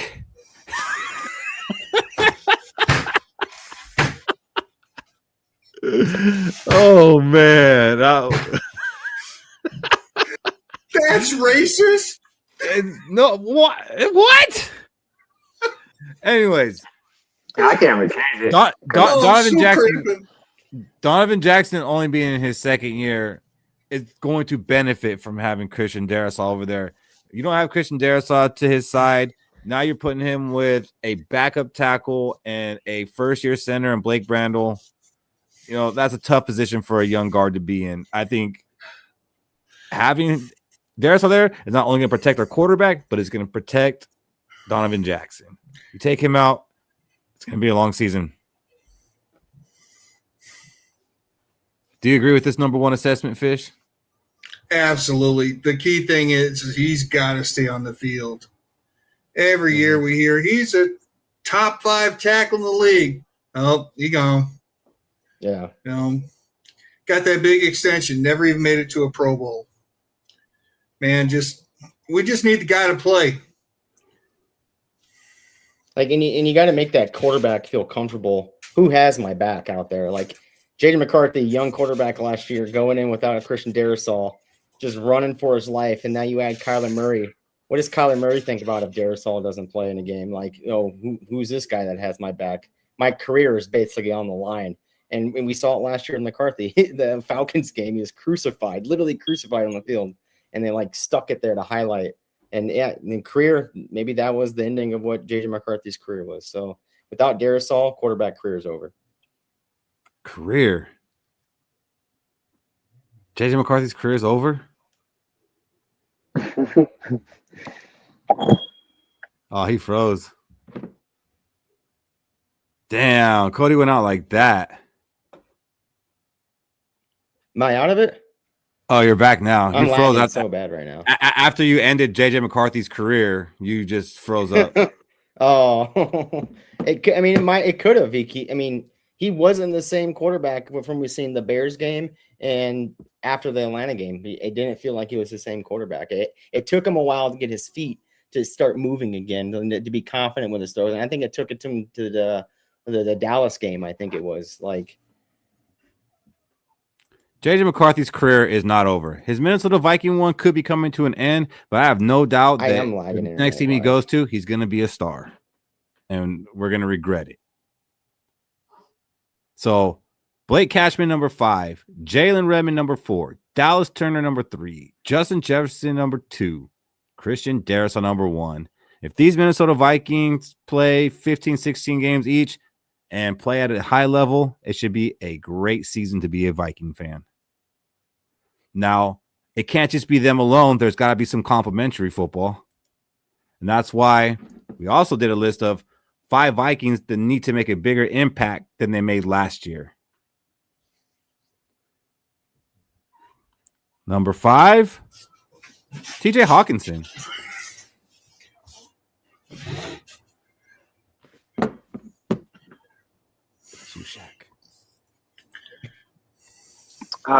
So pretty much, my bad. I had to mute myself and come off mute. TJ Hawkinson. So like I was mentioning earlier about Justin Jefferson being our security blanket, most logical NFL offices, they give their quarterback a tight end who could catch the intermediate to short passes. So, in case the pass rush is getting there too quick, gives them an outlet to just dump the ball off quickly and you gain, instead of getting -5, -7 yard loss, you gain a quick 5 yards and defeat the blitz. So it's up to TJ Hawkinson. Yeah, he took that pay cut, but he needs to prove to himself and the league that he's still, I'll say, a top 10, top 15 tight end in the league. And coming off of his ACL injury that he suffered 2 years ago, he's been coming off as slow, but usually normal NFL players, it takes them a year to a year and a half to get back to the groove. So I'm hoping TJ Hawkinson shows us what he did with us when we first traded for him. If we can get that old TJ Hawkinson, Kyler Murray, and JJ McCarthy will definitely look way, way better. Yeah, TJ Hawkinson needs to be better. I mean, you talk about the weapons that we have. He's a complimentary piece now. He's not even like one of the main guys. You know, before this season was like he was expected to kind of be like our wide receiver 3. He doesn't even have to be that. He just needs to be a reliable target that gets first downs. And he hasn't been that. And, you know, I did have a little bit of a bone to pick with you guys kind of dogging on the Hawkinson trade last week. I did hear that. I thought it was a good trade. I thought Fish, you stood up for him. Okay, so I'm letting you off the hook. This is more to Brev if he's listening, but I still agree it was a good trade. You know, after the injury, you can't call that. But I would love to see a bounce back year from Hawkinson. Again, not expecting 1,000 yards from him. Give me a cool 700 and a handful of touchdowns and convert first downs. Keep drives going. That's what I'm expecting from Hawkinson this year. And 118-yard down the seam catch. Josh Metellus. And of course, my sound is messing up.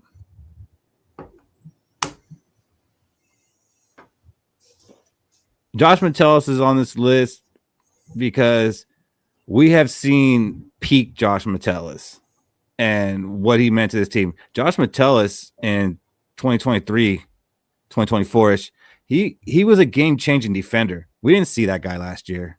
And a lot of that had to do with him having to play the normal safety role more than he normally had to.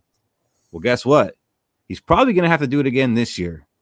And for us to have the defense that we're expecting to have, he's going to have to do a better job at it. He's not going to have potentially Harrison Smith out there to bail him out. So I don't want this to be one of those situations where a player, you know, looked great for us or just looked great for a team, got paid, then fell off. Because last year kind of felt like a fall off for Josh Metellus. I need to see a bounce back year for Metellus.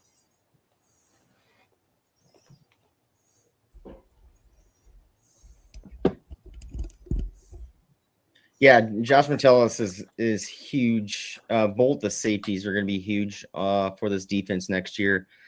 I was extremely mad when we didn't draft a safety. I thought this are in the first round with the Thieneman. It's the biggest glaring hole that is on this defense right now. And the way Brian Flores utilizes his safeties out there as the two guys on the island, stopping everything from getting behind him. He has to step it up.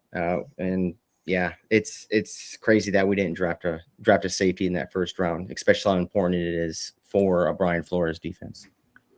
It's not like there was one there, Cody. Yeah. Yeah. Who did he go to? Oh, we'll be seeing him twice a year. Oh, okay. I will say when we did have all of our pieces on defense and we was able to move Josh Metellus around, he did look better.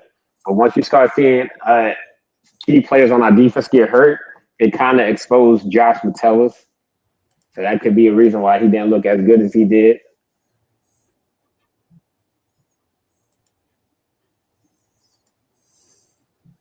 I don't know about Jacoby Thomas, the Enderman, but if that ends up happening, what a steal that will end up being.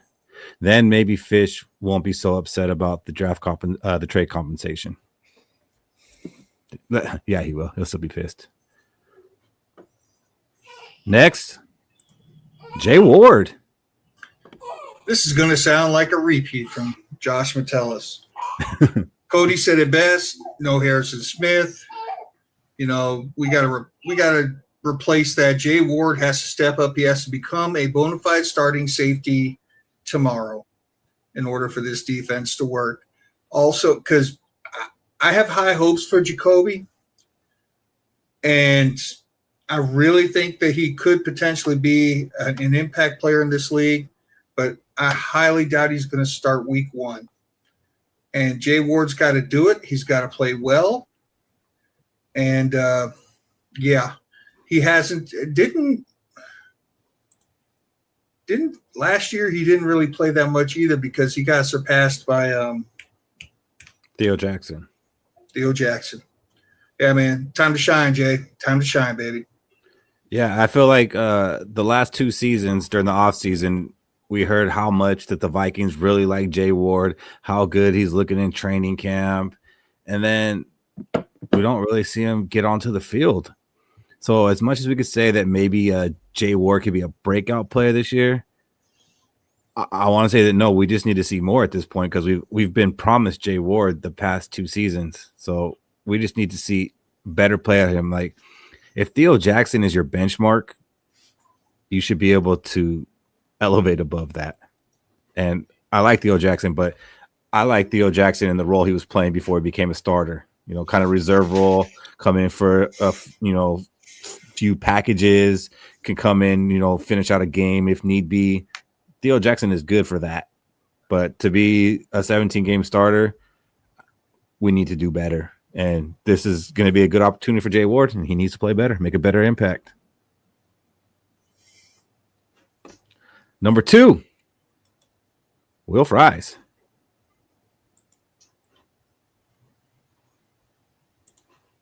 That's you, Shaq. My bad. No, I gotta keep on muting.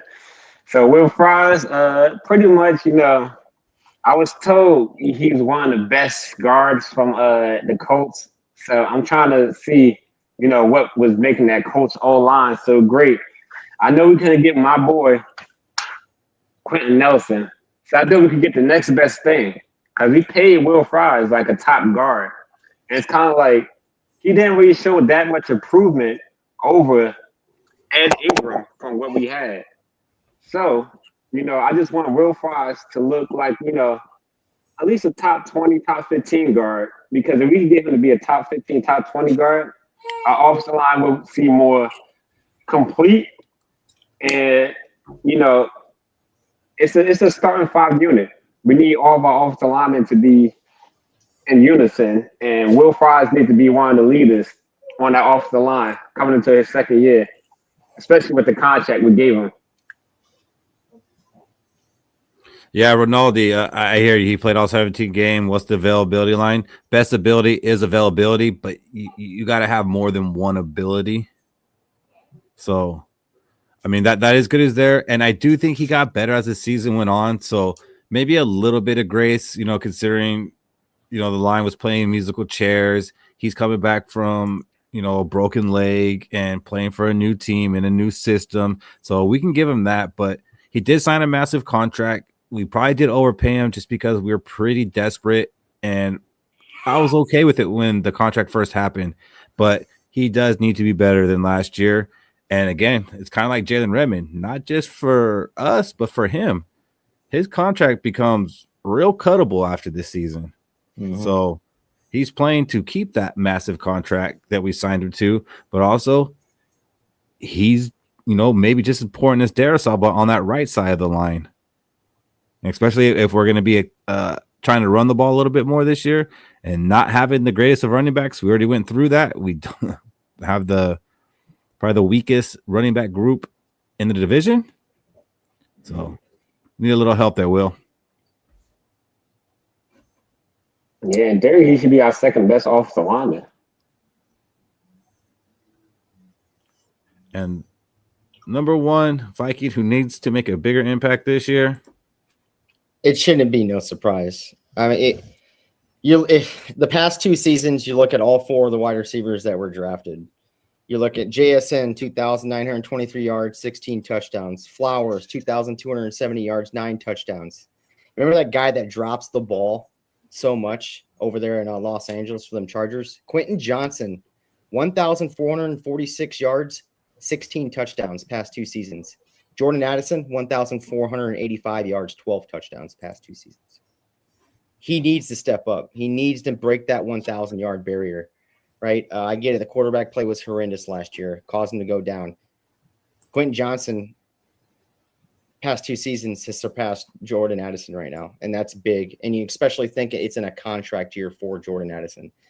If anything, he needs to play up way better just to earn that big contract, whether it be from Minnesota if we want to keep 2 wide receivers or from a different team. Because right now he's getting passed up by probably the worst first-round wide receiver from that draft.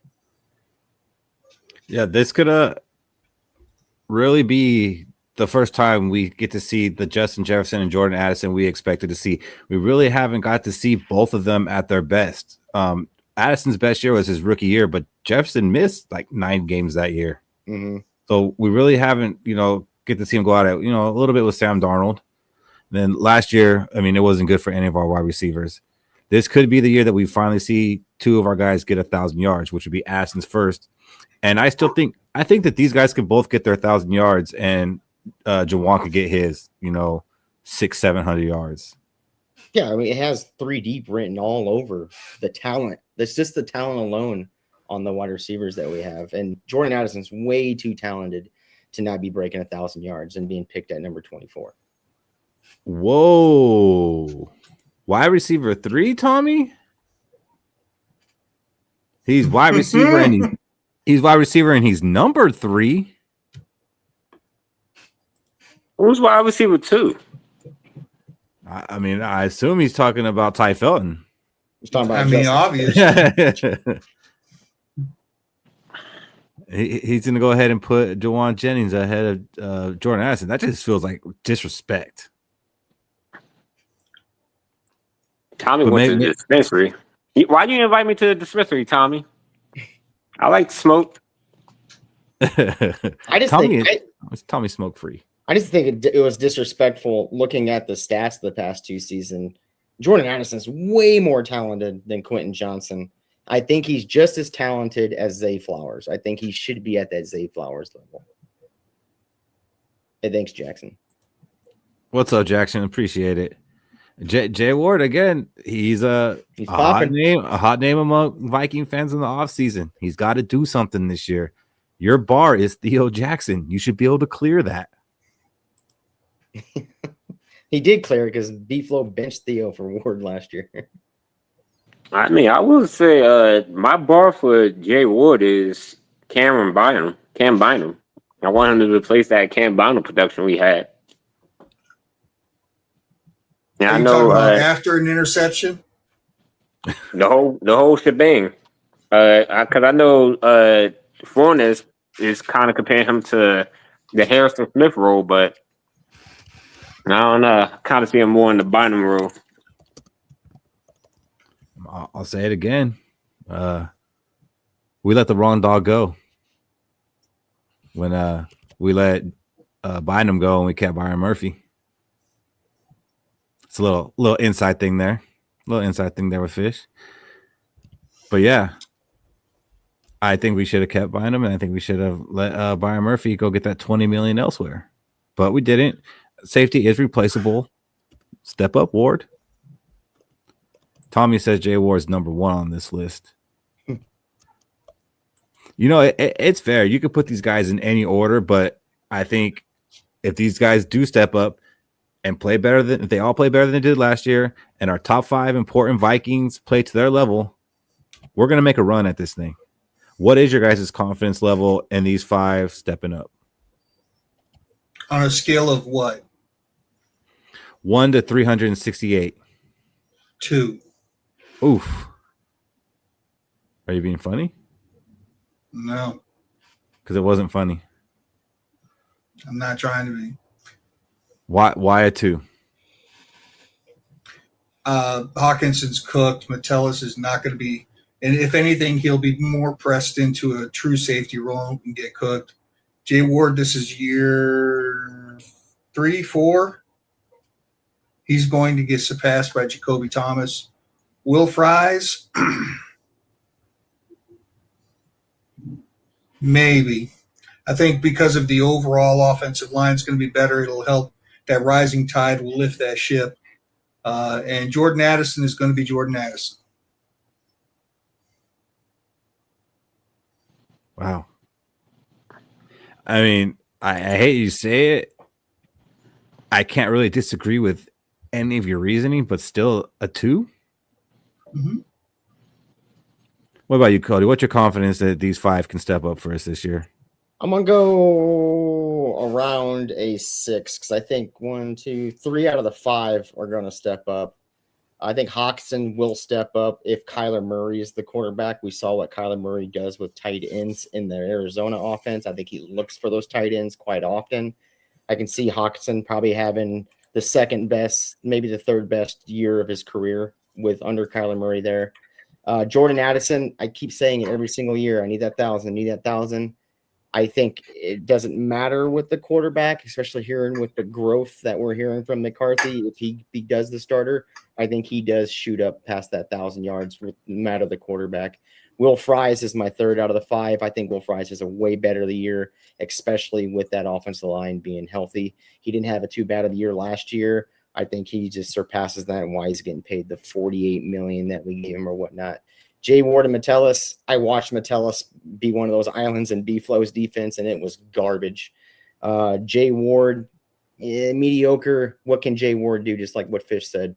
How many years has it been now? And the coach has been clamoring about you, yet you haven't gotten the field until it took B-Flow to bench Theo Jackson to put you on the field.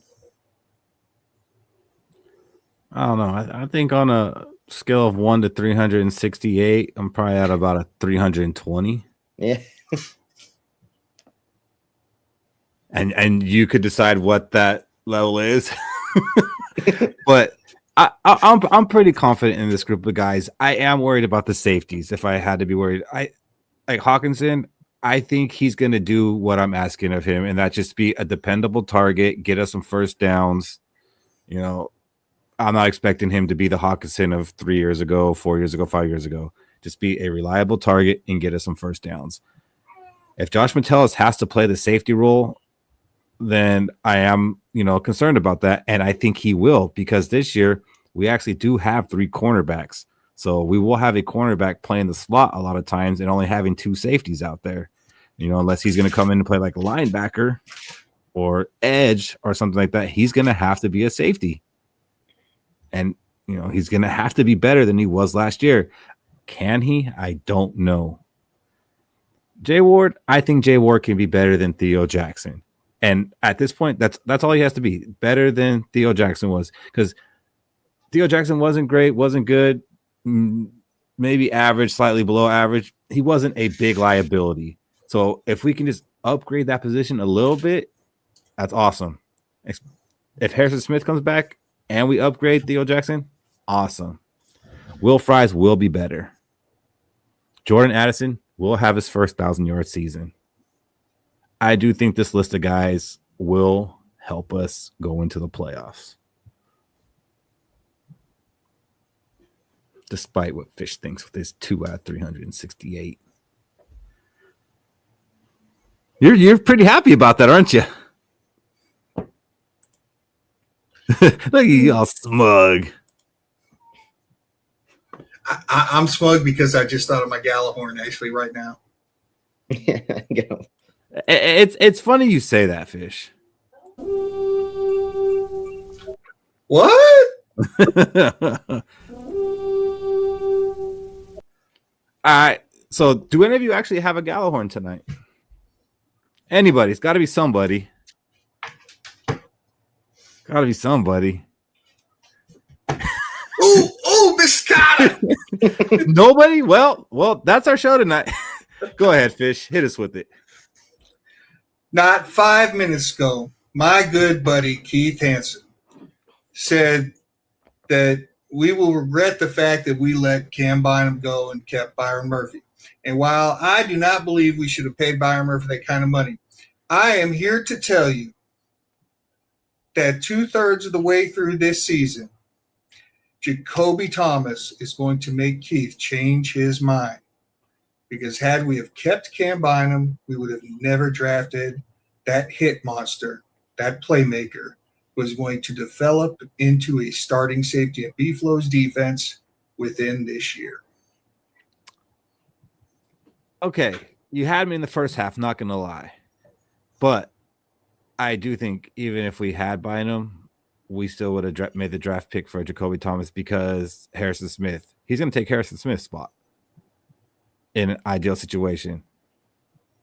So I get where you're going with this. I just don't know that Jacoby Thomas is going to have the type of impact that's going to make me say, you know, I'm glad that we kept Byron Murphy at $20 million. Oh, I'll never say that at $20 million. I'm just going to say that comes with the territory. I think Bynum got like 12 million or something like that. So I mean that does play into this equation. But I hear you. So in our group chat before the end of the season, you're going to say Bynum who? No, I'm not. I might have said it. I'm not going to say it now. Now, because I write down all these hot takes, Fish, and I study them. So I know, because whenever I ask you, have I? You've always got it right there. Now I know that in saying that, you might say in jest, like if Jacoby Thomas comes in week 3 and gets burned for a deep touchdown, you're going to be like, Bynum who? Now that's more likely to hit. Yeah. I think I didn't say it. Jacoby Thomas was drafted in the correct round. He was probably drafted where Lewis Seen should have been drafted in that round. Lewis Seen catching strays. He is catching strays because he's a heavy hitter. He was a smart football player for Georgia. He was a missile, all that stuff we're seeing out of Jacoby Thomas, right, from his college career, right? I think the burden of being a first-round pick played a huge role with the injury, of course, on Lewis Seen. If he was a third-round pick, I think he probably would have panned out just a little bit different, and he would have progressed or developed along the way instead of just getting thrown right out there because you were a first-round pick. So, Fish, even though this is kind of against me in a way, like in a playful way, I'm going to help you out a little bit. There is another element to this that could make me be like, okay, we made the right decision. Harrison Smith comes back. One, Jacoby Thomas ends up being that guy, which I am a big believer in Jacoby Thomas. I'm a fan. I like his game. I hope he is that. But Byron Murphy is going to get a chance to play more at his natural position, the slot. You know, so if Pierre can end up actually holding his own out there on the sideline, on the boundaries, I could be more inclined to make that declaration. I liked Byron Murphy when we signed him. I thought he was good in the first year. A lot of people didn't. I thought maybe got a little bit overrated when he had the 6 interceptions that were all thrown right to him, and then we paid him a lot of money. And I didn't think he was a great outside corner. He will be playing the slot a little more. He could end up being a really good slot cornerback. That's his natural position. So I'll help you out there. That kind of makes it a little more likely that I say whatever it was you said I'm going to say. Don't worry, you'll write it down. You got it. It's already written down. Locked in the vault. Oof, Tommy, that's hot. That's hot. We will have a top 10 cornerback room this year. Look, man. I like Isaiah Rodgers. I like James Pierre. Byron Murphy might be solid in the slot, but I don't know about top 10. Did we have one last year? Top 10? Yeah, I thought we had the number 3 ranked passing defense in the league. That doesn't mean you had the top secondary. We probably had one of the top pass rushes. Yeah, it could be it too.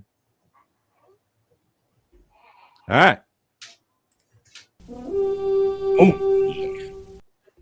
I got a pretty good gjallarhorn, and it deals with KOC in the quarterback position.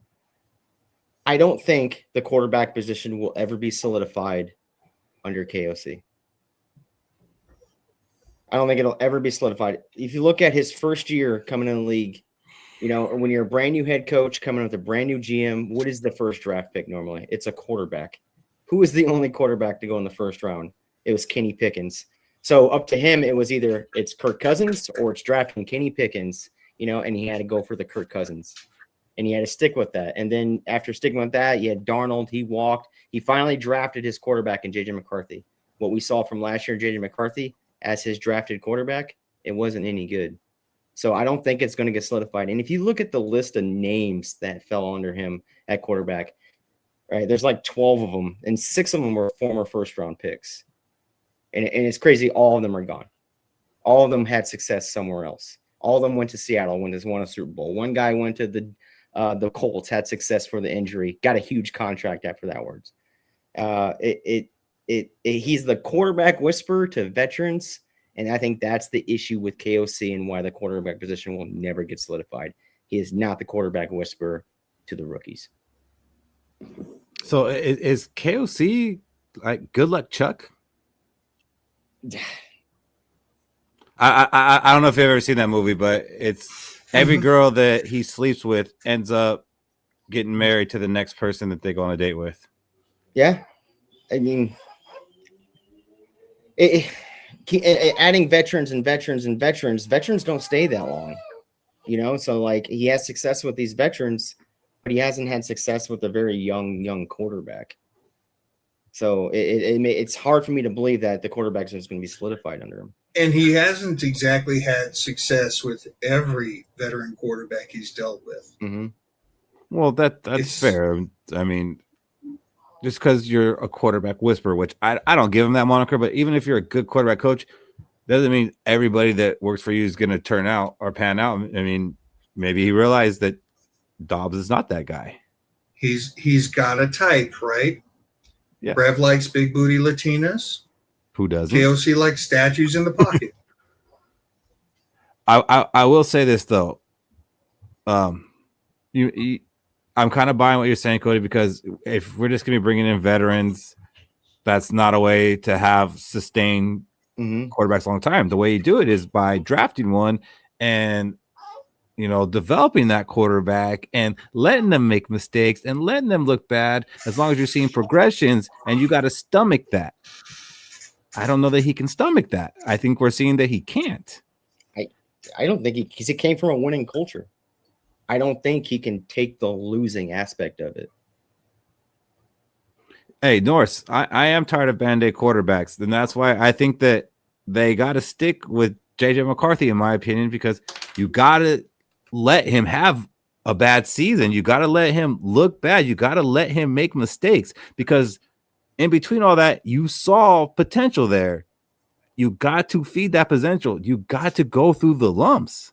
Not everybody, not many. I'm not gonna say not everybody. Not many quarterbacks come in their first year and light the scene on fire. It's rare. It happens, but it's rare. You got to let these guys take their lumps. So I'm not trying to go off on a tangent on what you're saying. Just kind of, I was thinking that, and it kind of fit into what you're saying. And KOC was just on Dan Patrick's show actually today, and he was saying we're trying to get the quarterback position back to that standard. And he went off into the standard as we had quarterbacks that won 13 games, 14 games. You're not going to get a 14-win season from a rookie quarterback or a young quarterback like JJ McCarthy at first. He's not Drake May, where he can just bounce out from a 4-win season to a 14-win season, make a Super Bowl. He is not Drake May. Quit treating him like as if he was Drake May. We know you wanted to draft Drake May. That was your first choice. You have JJ McCarthy. Coach him like you would coach a JJ McCarthy going forward. Boom. Yeah, even Bo Nick. No one said it, Tommy. It's only you. He's a man now. He's a man. He has to be a man this year, otherwise that 5th-year option ain't getting picked up. And you know who else might be a man? Jordan Addison. If he can stay out of trouble, he might get his man card. Just don't be sending those texts to mans. Like, oh, man. Diggs catching strays now. Diggs in trouble, boys. Diggs in trouble. You got one, Shaq? Because I don't. I got one. So, a lot of talks has been going on since we hired KOC to be our head coach that the run game hasn't been up to par ever since he got here. I think the best run game we had was his first year with Dalvin Cook, and then it just went downhill from there. But I'm here to give you guys good news. I believe with the hiring of Frank Smith from the Dolphins, because, you know, the Dolphins had a good run game with Tua being the quarterback, helping balance, making sure Tua is not the only focal point of the offense, spreading the ball out, making sure, teams have something to worry about and give the play action a true meaning instead of doing play action just to do it. So I believe Frank Smith and the draft picks of Max Bredesen from Michigan will help our run game be to the standard that KOC envisioned to help him want to run the ball more. So he's not going to give up on it so early. I feel like we're going to gain easier yardage and put our quarterback in better short yardage situations to the point where KOC says, I don't have to always throw the ball. I can run the ball the whole drive and get positive yardage. I like the cut of your jib shack, but I don't think KOC has a vision for the run game. See, I do. I think he wants to run the ball. I think he brought in a staff to help him run the ball, get the run game going. But I don't know that the problem was that. I think the problem might be the players. Well, he got the player now. Who? Claiborne? Max Bredesen. Like, he put Max Bredesen in, and then, hopefully, knocking on wood, our offensive line could at least stay healthier than what it was last year. And then our running backs could stay healthy. Our quarterback, we don't have a quarterback carousel like last year. It should, in theory, increase our running probability and make sure, we're not having to throw the ball on 3rd and 13 or 3rd and 1. Hand the ball off on 3rd and 1. Hand the ball off on 4th and inches. Be more power oriented and, give us some, toughness. Yeah. I'm sorry. We looked pretty good when we actually ran the ball. We just didn't run the ball. So the players, how many yards did we average when we ran the ball? We're in the fours. In the fours, and isn't that acceptable, Cody? Yeah, it's the issue is the quarterback play drastically affects the running game. Everybody has this notion that the running game drastically affects the quarterback play. The quarterback play actually drastically affects the running game more, right? Because you got to incorporate the pass. You can't just keep running the ball all 4 downs or all 3 downs. Keep pushing it forward. Keep pushing it forward. Keep pushing it forward. You're gonna have to pass eventually. That pass has to be connected for a first down. Then explain the last 5 games of the year. What? How many? Because the quarterback play didn't necessarily improve over the last 5 games of the year. We ran the ball more, kept the chains moving, and it affected and maybe helped the quarterback play a little. It hit it better because we committed more to the run. How many times did we run against the Dallas Cowboys? I don't know. I know that we were running 13 to 15 times up until those last 5 games, and then raised our average up to close to 20. It was never 13 to 15. Yeah. We did start running about 4 more times a game at the end. I'm not saying that to be funny. I remember we talked about this. So you're saying we went from 10 to 14 times a game? No, we went from like 18 to 22 or something like that, or 18 to 23, something like that. Like it wasn't a big jump, but we've also said it before in the show. It's not necessarily about running the ball more. It's about when you're running. It's about when you're mixing it in. It's about not getting too cute. You ever seen Wolf on Wall Street when Leonardo was talking to his boss? And he said, "How many times you do it a day?" Those are rookie numbers right there. Pump those numbers up. You gotta pump those numbers up. We need at least 25 to 28 carries a game. Well, it's hard to do also when you're getting 3 and outs, which I think make the run better. Which I think Cody was getting to with the quarterback play. That's true. But if we don't have to rely on our quarterback to be elite to good, and teams fear our run game, that will slowly make sure our quarterback is able to keep up. If we're forced to have our quarterback be elite the whole game, that's when we're gonna fuck up. And I think a lot of people talk about KLC didn't run the ball enough times really stems from that Ravens game. Mm-hmm. I think that poisoned the well. I mean, and Boyd said, when it's 2nd and 1, don't pass run. You can pass the ball on 2nd and 1. Just throw it to the ground if it's not there. Or go ahead and run on 3rd and 1 after you don't get it. Yeah, take your shot on 2nd and 1. I like that, right, Cody? Yeah. Or 3rd and 1, you take your shot, you go run it on 4th and 1 after that, right? But you punt Or tell your quarterback if it's not open, get the first down. Or just slide after you get the first down. It's 1 yard. See you next week, Norris. All right. All of our quarterbacks have mobility. I need a sounder for this. I'm gonna work on that. But let's go ahead and get to our purple prophecies and make our weekly predictions. Who's ready? Go ahead, Michael Fish. Minnesota Vikings will end up with 3 players on the top 100 list when it's all said and done. Oof. I like that. That's awesome. 3 exactly or 3 or more? 3. Oh, okay. This year or next year? This year. Do you want to name them for off the record? Yeah. Justin Jefferson, Will Reichard,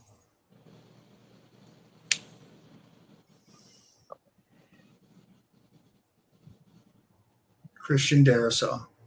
Okay. I feel like 3 was a buffer for you, but then you're like, damn it, now I gotta put a name to it. Okay. That's fair. I would like to know. I feel like Aubrey was on there last year, so maybe there has been a kicker. I got one. All right, let's hear it, Shaq. I'm piggybacking off of Fish, but it's not for this top 100. Caleb Banks will be the highest defensive rookie on the top 100 list Next year? next year.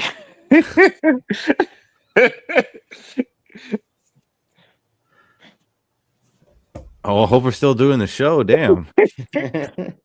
I'm telling you, you gotta mix it up, Keith. You need intermediate, short, and you need them deep throws.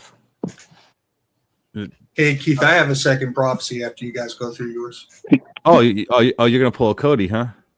Mm-hmm. Cause can I do another? Can I do another? I got hit. All Or right, darts you throw at her. all right, go for it, Cody. All right, so I'm going to give an exact time frame for when the Minnesota Vikings will name a starting quarterback. 36 days. Mark it down. In 36 days, we will know who will be the starting quarterback for the Minnesota Vikings. So since you said please name a starting quarterback in 37 days or less, I'm assuming you know what day 36 days is. It's the day before the first preseason game. So August 14th. 14th. Yep. Write it down. Damn, man, I said in like 2 weeks. Cody's like, nah, we're going over in 5 weeks. Going 5 weeks. I tell you what, man, if it takes that long, I would say that's not boding well for Kyler Murray. Mr. Bowden. It's not. I don't think it is. Oof. Fish likes that. You give Fish power and energy when you start talking that talk like that. I don't like it because that means Kyler Murray is not any good. I mean, I get it. It can't be JJ McCarthy's great. Like, if Kyler Murray's not any good and we're starting McCarthy after we saw I don't know.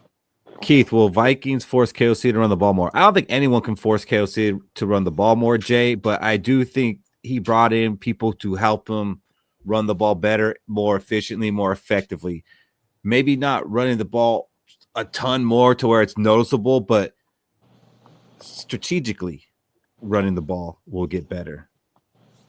So it's already not boding well. It's funny, like the talk about JJ McCarthy from where it was 2-3 months ago to where it's at now. Crazy. It is crazy. What could right. have been? All right. So for mine, I'm going to say that at least 2 non-quarterbacks for the Vikings will complete passes this year. That's a good one right there. I don't think that's hot. Ooh. I don't think that's hot. Ooh. Hey, it's hot because They got to complete them. Yeah. Oh, you did say that completion. Not just throw them. Hey, Does the Shaq, interception count? who else other than JJ, Justin Jefferson, has thrown a pass? I don't have Justin Jefferson throwing one. I have Jawan Jennings throwing one, and I got Johnny Hecker throwing one. Ooh, fake punt. Mm-hmm. We haven't done that. We ain't seen one of them in a while, have we? We haven't done that. I mean, I think Ryan Wright had one a couple years ago. I expected to see one this year. It didn't come out. So I think the only one we saw was the Akers touchdown pass, obviously, and Justin Jefferson might have thrown one behind the line of scrimmage. And I'm gonna go ahead and say this too. I know I didn't say it there. It behind line of scrimmage doesn't count. Forward passes, like not going to be a throwback to JJ McCarthy or something. Oh, did I say JJ McCarthy? I mean the quarterback. Hecker won't be on the team. I'm sorry. I don't think that Thor kicker is going to beat him out. I think that the Vikings will try to stash him on the practice squad as the international pathways player. All right, Fish. For my second prophecy, I want to say this. Shaq is going to replace the battery of every smoke detector on his floor before the next time you see us live on a podcast. My hot take is that really came from his apartment. I can show you. I can show you the smoke detector. I'm sorry. I had to do it. I'm sorry. I had to. You don't got to show us. We know you. Left, we saw you leave. You left the screen for a minute. You've changed the battery. We get it. It already stopped, but it is what it is. I don't think he changed the battery. I think he pulled the battery out. I think he hit the button too many times because it's real smoky in that apartment. All right. Well, that is our show for the week. If you haven't hit the subscribe button, please do so now. Tell a friend. We are 107 subscribers away from 1,000, a number we would really like to get to. So help us get there. Let's get there before week 1. So, tell your friends about the show. Send them a link. Tell them subscribe. Help us out. Shaq, final words. Final words. I'd like to thank everybody for tuning in to another episode of Let's Go Podcast. We're less than a month away, or a month and a little bit of days away from our first preseason game. So make sure you guys are ready. Hit that like and subscribe button, like Keith has just mentioned. That will grow our podcast, so more Vikings to watch the podcast and grow the channel with us. Did want to say Dupis Gookanu to JJ McCarthy because, a lot of fans, a lot of people are going to hate on you because you're not playing like Patrick Mahomes or Peyton Manning. It doesn't matter. All that matters is you get better. And when you get better, you go out there on the field and show why you was a top 10 pick. As far as everything else goes, make sure you guys, stay safe. Yes, sir. Okay, Shaq, you got to tell us what douche, bitch, goot means. If I'm saying it right, it basically means... No, you are not. It's driving me nuts. Duke fist, goot, whatever, man. Duke fist, shit, okay, wait, Fish, you say it, and Shaq, you translate it.